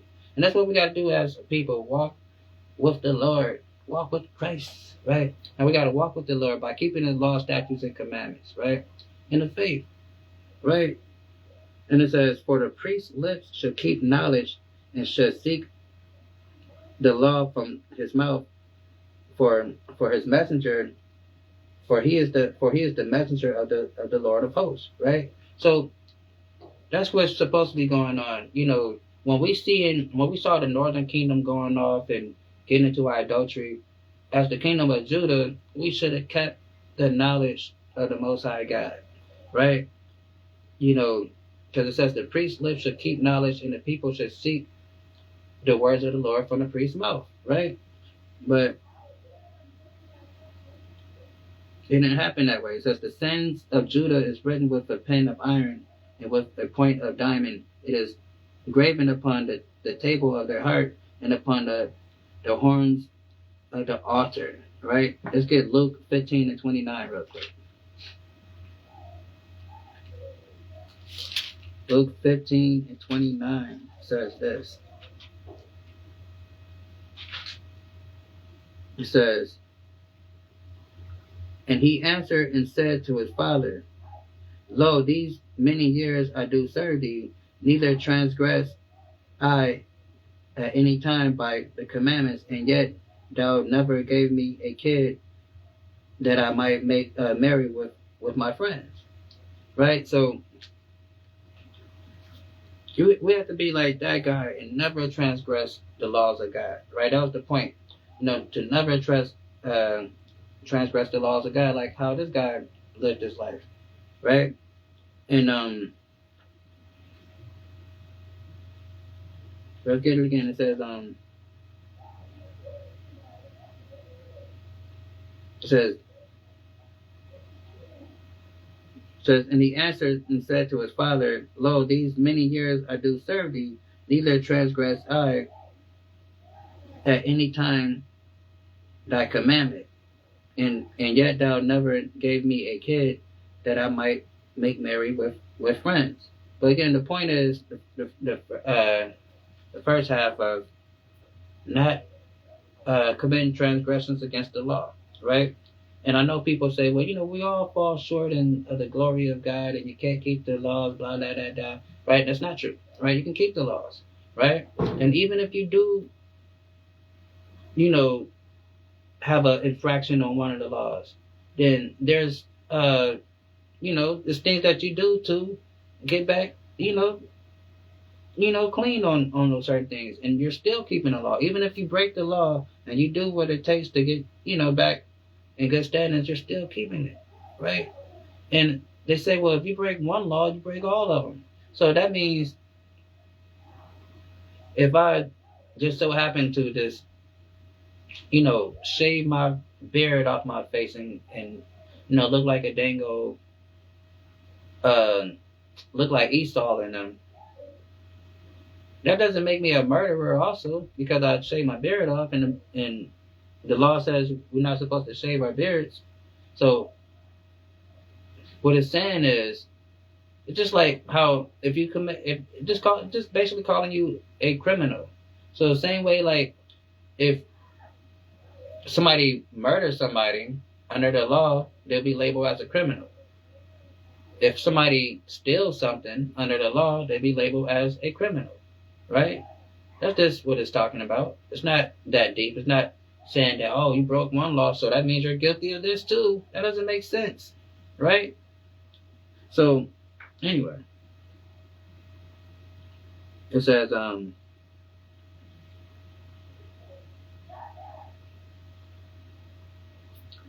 was their children remember their altars and their groves by green trees upon the high hills? Because, we was building, different altars to these fake gods. And if you're familiar with the word grove, that's like how we say modern day strip clubs and stuff. That we're building up strip clubs and, around the temple, and during that time, what we know today as strip clubs, they were a place of worship, right?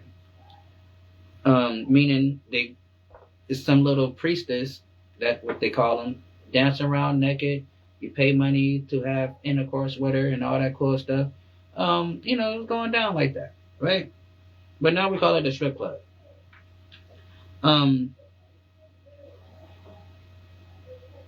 it says, "O my mountains and fields, I give thy substance and thy treasures to the spoiled in the high places for sin throughout all thy borders." So then, Most High, because of our, idolatry and following after these other gods and different customs that's not ours, God allowed these other nations to come in and rob us and take our stuff from us, take our gold and silver and all that stuff, right?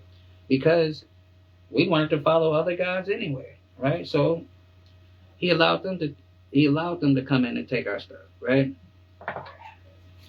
And it says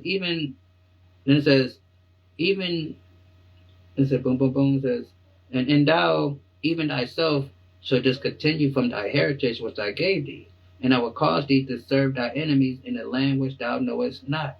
So that's what happened to us eventually. We end up losing our culture, our heritage, our language, the way we dress, the type of food we eat, the God we worship, our family structure, everything got taken from us. Our names, now we got, European names, and all that stuff, right? It says, and thou, even thyself, shall discontinue from thy heritage that I gave thee, and I will cause thee to serve thy enemies in the land which thou knowest not, for ye have kindled a fire in my anger, which ye have burnt forever, but which shall burn forever, right? Because again, we read in the beginning Deuteronomy, where it says, okay, if you listen, I'm going to do these things to you, and if you don't listen, this is going to happen, right? So in one of those punishments that God will use is slavery whenever we go off on what he wants us to do. So, and it says,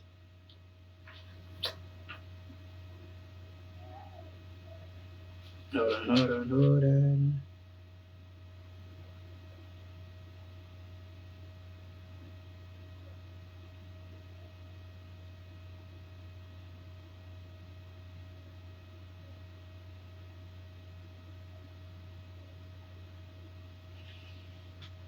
And let's get hold on.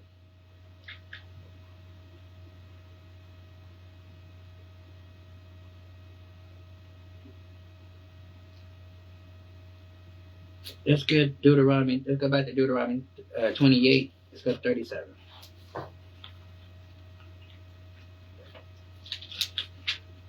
And it say, "Thou shalt become astonishment and a proverb and a byword among all the nations, whether the Lord thy God had, whether the Lord God shall lead thee." Right, and that's what happened. You know, as our culture and everything got taken from us, we got taken to these other nations. We became an astonishment to these other nations. Like, wow, you know, how could that happen to those people? You know, like what's going on with them? Why are they getting treated? They must be a horrible group of people. Because why is their life like this now? Why do they have to go from slavery to slavery? It'd be an astonishment. And it says a proverb, meaning they have a wise saying to say about us, like stuff like a elevator can raise a family, but not a black man. Puerto Ricans carry knives. Mexicans are lazy. Jamaicans like to, they smoke ganja, right? All these different Haitians do voodoo, all this stuff, right? They come up with all these different proverbs, and bywords. Bywords calling us outside of our names, calling us the N-word, calling us wetbacks, all these different names that they come up with. Red men, all that stuff, right? Says, "Thou shalt become an astonishment, a proverb, and a byword among all nations, whether the Lord thy God shall lead thee." Right? And that's what happened. We became an astonishment and a proverb and a byword amongst these people. Right? That's why they look at us and they make fun of us. They laugh at us. They don't take us serious. Right? And it says, let's get Isaiah 43 real quick. Isaiah 43. Isaiah 43 and 28. It says, "Therefore I have profaned the princes of the sanctuary, and I have given Jacob to the curse and Israel to a reproach." So that's what God did. He ended up letting these other people rule over us, because since we wanted to not obey and do it as he said, do it, then like, all right, well, you're going to have to follow, these other nations. And it's not going to be as cool as it is when I was leading you. And we see how they treat us, right? Very oppressive, right? So back over here it says, "Thus said the Lord," Jeremiah 17:5. "Thus said the Lord, cursed be a man that trusts in man, and make flesh his arm, whose heart depart from the Lord." And that's what we do. We sit up in these churches, we listen to these pastors and think they're godly because they say God a million times, and they say it, and they say Jesus. They put on a little deep voice, Jesus. So we think they are the godly people, And it says, "Thus said Yahweh, cursed be the man that trusts in a man, and maketh flesh his arm, and whose heart depart from the Lord." And that's what's going on in these places. They're coaching you to depart from the Lord. And we don't even understand it, because we think that these people is coming with some type of holy message. Let's get Isaiah 1, chapter 1 and verse 3 real quick. It says, a ox know his owner, and an ass know his master's crib. So these are two farm animals that's probably not the brightest on a farm.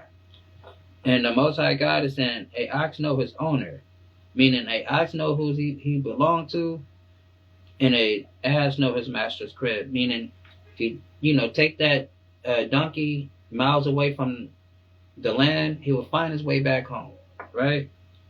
It says, but Israel do not know, and my people do not consider. Right? We don't even know who we are. We don't consider. We don't even, read this book enough to even try to identify ourselves inside this book. It says, a sinful nation, a people laden with iniquity, a seed of evildoers, children that are corrupters, they have forsaken the Lord, they have provoked the Holy One of Israel to anger. They are going away backwards. And that's what's going on with our people. We're moving backwards, with no forward progress, right?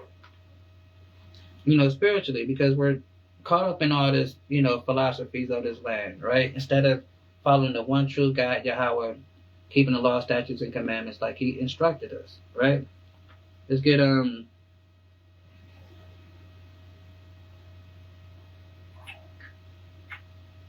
Isaiah 65 and 15.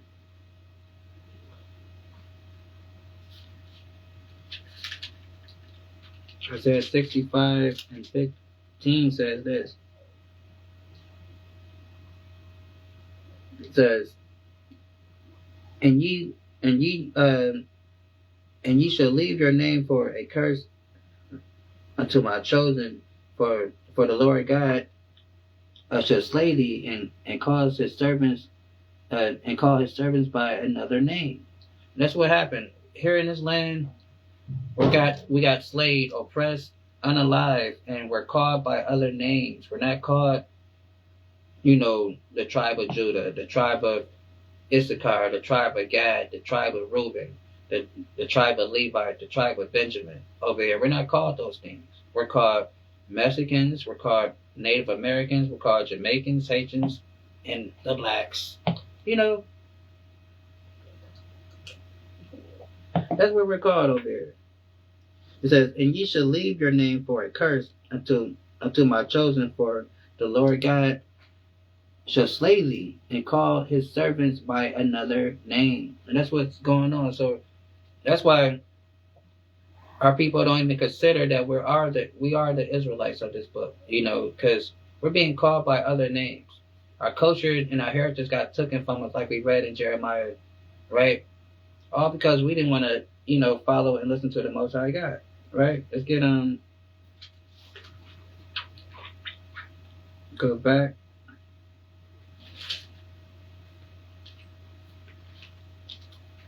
I'm checking. Let's get hold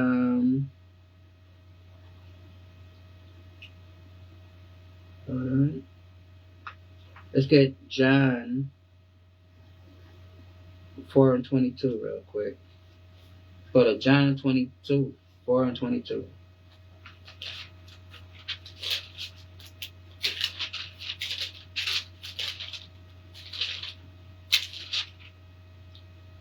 It says, ye worship, you know not, we know what we worship, for salvation is of the Jews, right? Because that's salvation is of our people, right? And that's who salvation is for. And we got to understand that, why we playing around with all this whole thing. We got to, with this religion stuff, we got to understand that we have the only one true God. And we throwing that away to follow fake religion, Christianity, Islam, whatever stuff you people are into, right? When I say you people, I ain't talking about you people. I'm talking about you people. Right? So, whatever stuff they into, right? It says, ye worship, you know not, but we know what we worship, for salvation is of the Jews. But the hour cometh that now when the true worshipers shall worship the Father in spirit and in truth. For the Father seeks such to worship him. God is a spirit, and they that worship him must worship him in spirit and truth. Right? And we do that by keeping the laws, statutes, and commandments, pursuant to Psalms 104. Right? So like I said, so that's what we gotta understand, our people, right? Come back to our culture and heritage. Understand, that salvation is for us. Although God is jacking us up in this land, and there's more to come, right? But salvation is still for us, right?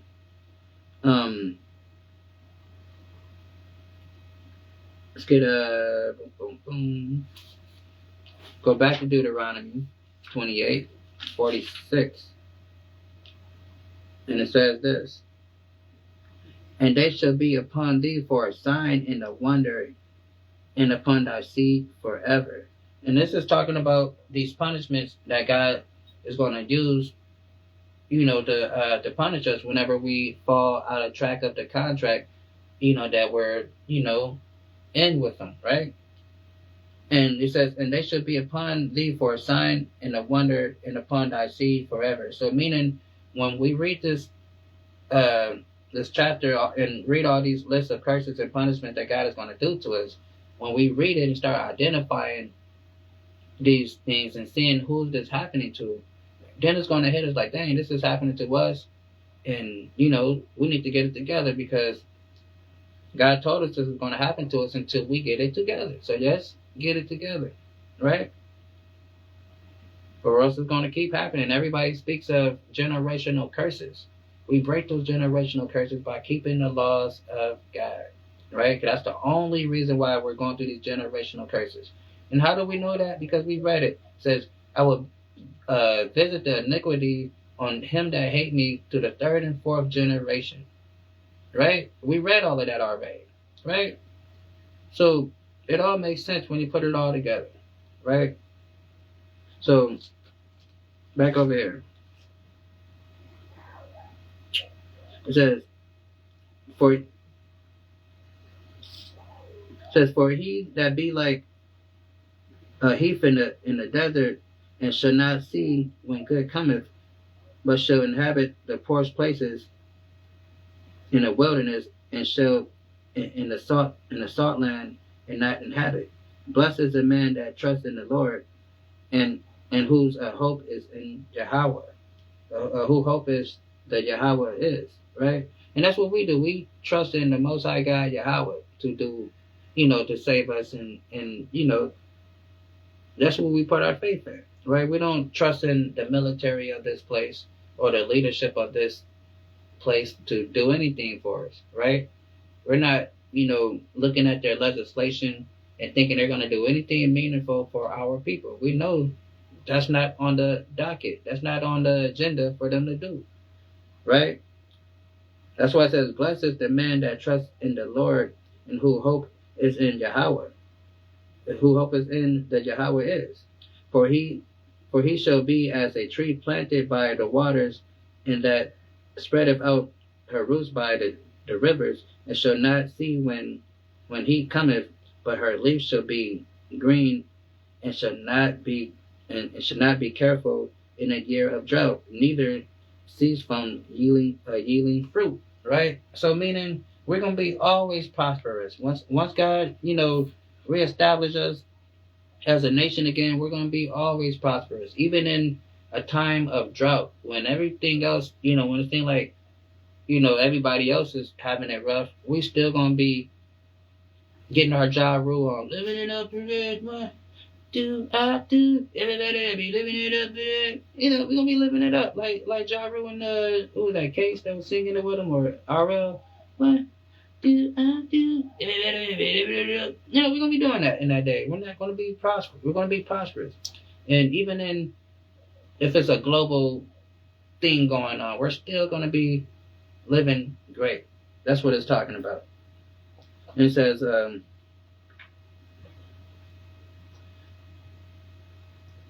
let's get Psalms 81 real quick. Psalms 81 and 11.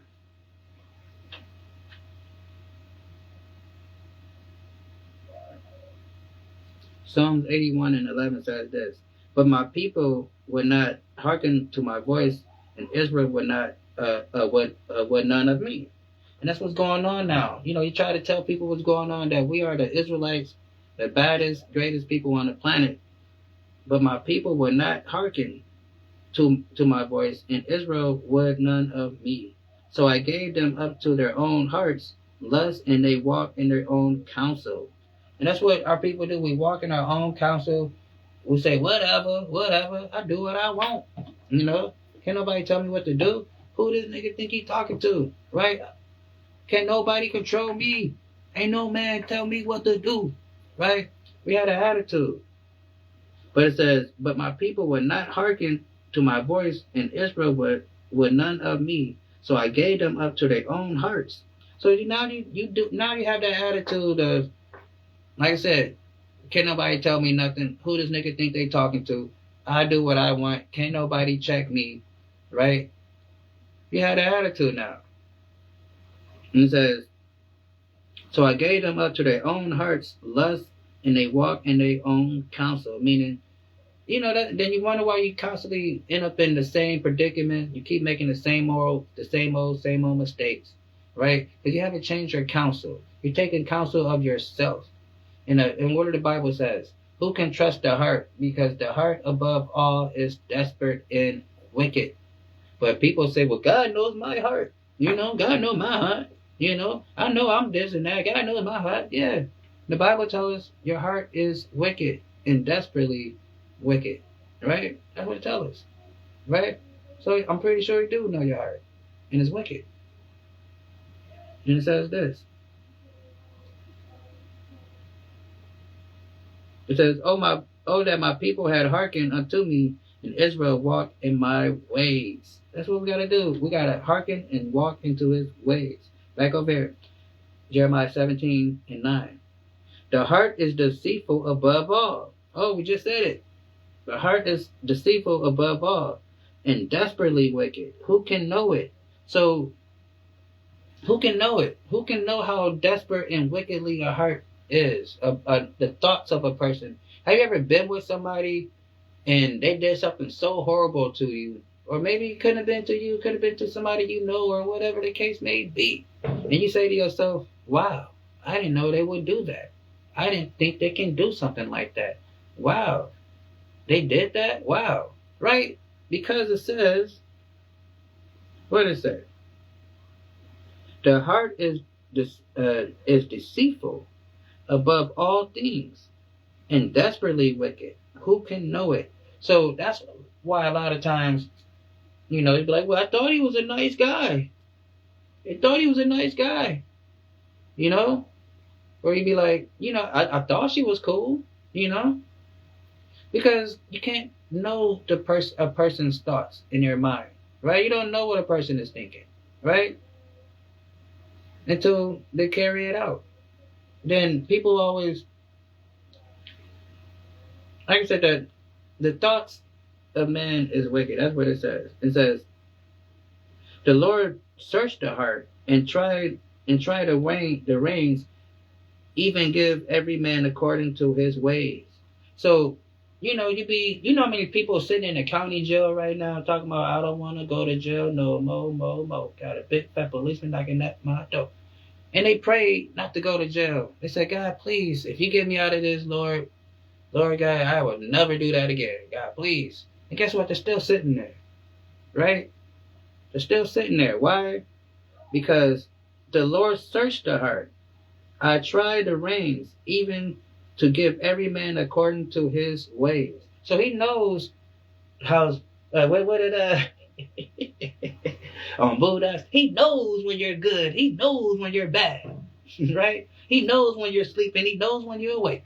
Right? He knows when you're serious. Right? He knows when you're, when you mean what you say. Right? That's why so many people that's still sitting up in the county jail or wherever they at, pray their heart out to not be in that situation. God, please let the judge say this. God, please don't let this happen to me. Right? But they're there. Right? They're still there. Because the Lord searched the heart. I tried the reins, even to give every man according to his ways and according to the fruit of his doings. Right? So you gotta understand that, right? The Most High God knows your heart, right? That's why we have to, as they say, kill, this physical man every day, right? Because, and that's why we built up our spiritual man, right? By keeping the law, statutes, and commandments, staying in the spirit of truth, right? And not faltering and falling into the ways of this world, right? So it says, the Lord searched the heart and tried the reins, even give every man according to his ways and according to the fruit of his doing. As a partridge sitteth on eggs and hatch them not, so he getteth riches and not by right, right? And that's what a lot of our people do, man. Even though on a we try to always hustle and finesse people, try to come up on something. We love trying to get over on each other, right? Trying to swindle somebody out of something, beat somebody out of a deal, right? And it says, as a partridge sitteth on the eggs and hatch them not, so he getteth riches and not by right. So, and a lot of our people do ill-gotten things to each other for gain, right? We do a lot of underhand stuff to fatten our pockets at the detriment of people that look just like us, right? And it says, the partridge sitteth on eggs and hatch them not, so he gathers riches and not by right, shall lead them in the midst of his day, and his end shall be a fool. Meaning, you go around, extorting, robbing, using people, misusing people, abusing people. It says, in the midst of his day, at his end shall be a fool. So then you're gonna realize everything you've been doing is all vanity. It all been leading down to a path of destruction for yourself, right? Because the Most High God is coming to judge this place, right? And it says, a glorious high throne from the beginning of this place of our sanctuary, right? And it says, O Lord, the hope of Israel, of all that forsake thee shall be ashamed, and they that depart from me shall be written in earth. Because they have forsaken the Lord. They have forsaken the Lord, the foundation of the living waters. Right. So, and that's what's going on. Because our people, they want fame and notoriety on this side of the world. From these people, they want to build their heaven on this side, right? And that's why it says, "O Lord, the hope of Israel, all that forsake thee shall be ashamed." Because they're gonna be ashamed because they put their faith and their, and all that stuff, and they work into this life, this world, right? Then it says, and they shall be ashamed, and they that depart from me shall be written in earth. Meaning, you want to be famous, you're gonna be all right. You can be somebody on this that's in this earth, but you're not gonna be written in the book of life, right? You can get you a little Hollywood star somewhere on Hollywood Boulevard, Sunset Boulevard, wherever they put those things at, but you're not gonna be written in the book of life. Let's get Daniel 12 real quick. Daniel 12 and 1. Daniel 12 and 1 says, if I can get it, boom. It says, and at that time Michael stand up, the great prince was standing for the children of thy people, and there shall be a time of trouble, such as never since there was a nation, even the same time at the time of thy people shall be delivered, every one that shall be found written in the book written in the book. And that is talking about the book of life, right? Not the written on the earth. You get your earthly fame, but we want to be written in the book of life, right? Matthew 13, real quick.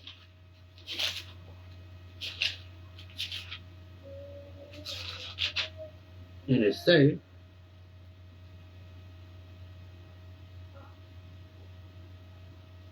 Matthew 13 and 43, and it says, then should the righteous shine forth as the sun in the kingdom of their fathers. Who have ears, let them hear. Right? And so that's what's going to happen when, in that day, as the Most High God is defending us, as we're going through what they call Jacob's trouble, and we, keeping the faith, until the end, like Christ said, enduring to the end. And he's using the spiritual, the angel Michael to cover the nation, right? And protect us and make us do it, right? It says,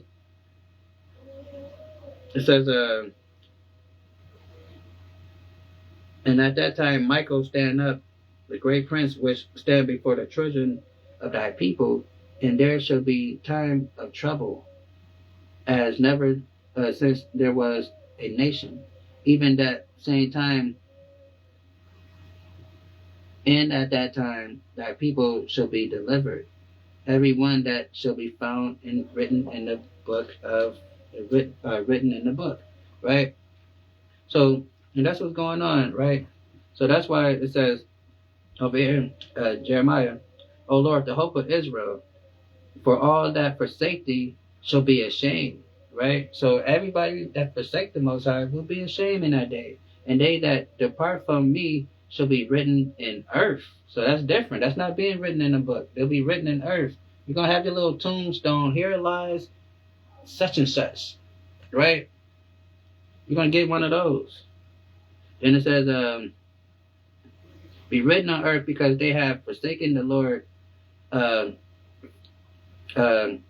have forsaken the Lord, the foundation of the living water. Then it says, heal me, O Lord. Heal me, O Lord, and I shall be healed. Save me, and I shall be saved. For thou art my praise. Behold, they shall say to me, where is the word of the Lord? Let it come now. As for me, I have not hastened from being a pastor to follow thee, neither have I desired the woeful day. Thou knowest that which came out of my lips was right before thee, but not a terror unto me. Thou art my hope in the day of evil. And that's what we do. We hope on the Most High God, because we understand if we're keeping the law, statutes, and commandments, he's going to fight for us. And it says, let them be confounded that persecute me, but let not me be confounded. Let them be dismayed, but not let me be dismayed. Bring upon them the day of evil, and destroy them with double destruction. So and that's what's going to come to this place. This place is going to get destroyed double for what they have done to the Lord's people. Right? Then it says, thus said the Lord unto me, go and stand in the gate of the children of the people, whereby the kings of Judah come, and by which they go. And in the gates of Jerusalem, and say unto them, hear ye the word of the Lord, ye kings of Judah, and Judah, and all of Judah, and all the inhabitants of Jerusalem, that enter in by these gates. Thus said the Lord, take heed to yourself, and bear no burden on the Sabbath day, nor bring it in by the gates of Jerusalem. So it's telling us, we gotta keep the Sabbath, right? And don't work on these on the Lord's day, on the Sabbath, right? And I know some of us have occupations that kind of that may require us to work on the Sabbath. But if you're able to get that day off, get it off if you're able to, and keep it holy. By not doing any type of work that requires you to get paid for it, right? Then it says, Neither carry forth a burden out of your house on the Sabbath day, neither do any work, but hallow ye the Sabbath day, as I can't command your fathers. But ye obeyed not, neither inclined their ears, but made their necks stiff, that they might not hear nor receive instructions. So and that's what we and that's the Bible calls us a stiff necked people all the time, right? Very hard headed people. We are hard headed, and so we made our necks stiff. Whenever God sent one of his people to tell us, hey, look, you need to be doing this, you should be doing that, we are hard headed. That's why we developed this attitude, can't no nigga tell me nothing, right? Who this person think they talking to? I know this person ain't talking to me, right? We always been like that, because it says they obeyed not, neither inclined their ears, but made their necks stiff, meaning hard headed. And it says that they might not hear or receive instruction. And it shall come to pass, if ye diligently hearken unto me, said the Lord, to bring in no burden to the gates of this city on a Sabbath day, but hallow the Sabbath day, to do no work therein. Then shall there enter into the gates in the city, and the princes sitting upon the throne of David, riding in chariots and the horses, and they that are the princes and the men of Judah and the inhabitants of Jerusalem, and in the city shall remain forever. So we come back keeping these laws, statutes, and commandments, keeping the Sabbath. We're going to be established at that great city, and it's going to be there forever, right? And they shall come from the cities of Judah and from the places of Jerusalem, from the land of Benjamin, and from the plains, and from the mountains, and from the south, bringing burnt offerings and sacrifices and meat offerings and incense, and bringing sacrifices of praise unto the house of the Lord. Because it's going to be a glorious, wonderful occasion when we're set back up in the land, where we're able to sacrifice at the temple. And so it's going to be like one of the biggest celebrations ever. Like when Solomon first built the temple, that was a great celebration. They dedicate the temple. That was great. The Bible wrote about it. A lot of stuff. There's partying for a long time, right? It's going to be like 1,000-year party, right? Then after that 1,000 years, we're going to kind of, wind it down a little bit. But we still going to be in control of this whole thing, right? So it says, bring sacrifices to praise unto the house of the Lord. So in that day, like I said, it's going to be a glorious time. We're going to be sacrificing, celebrating, and all that stuff, right? And it says, but ye would not hearken unto me to hallow the Sabbath day, and would not bear a burden, even entering in the gates of Jerusalem on the Sabbath day. But then will I kindle a fire in the gates thereof, and it shall devour the places of Jerusalem, and it shall not be quenched. Right? And that's what happened 70 AD when we got expelled out the land. Right? So the Most High God did exactly what he said he was going to do. He punished us, expelled us out of the land, put other people in the land, and then he's going to redeem us by bringing us back from the places that he, that we're taken to. And then he's going to restore us, and we're going to get, double the blessing that he promised our fathers, our ancestors, right? So all we got to do is make it through this thing, keep the faith in the commandments. Don't, get, weary, and, because stuff might get hard, stuff happens, and we just got to make it through. So with that, I'm going to say shalom. And RIP to, one of my friends grew up with, Fonzo Roberts, messed up. So RIP to that man, rise in power. So I'm going to say shalom, peace, we out. Till next time. Kwame Yashua.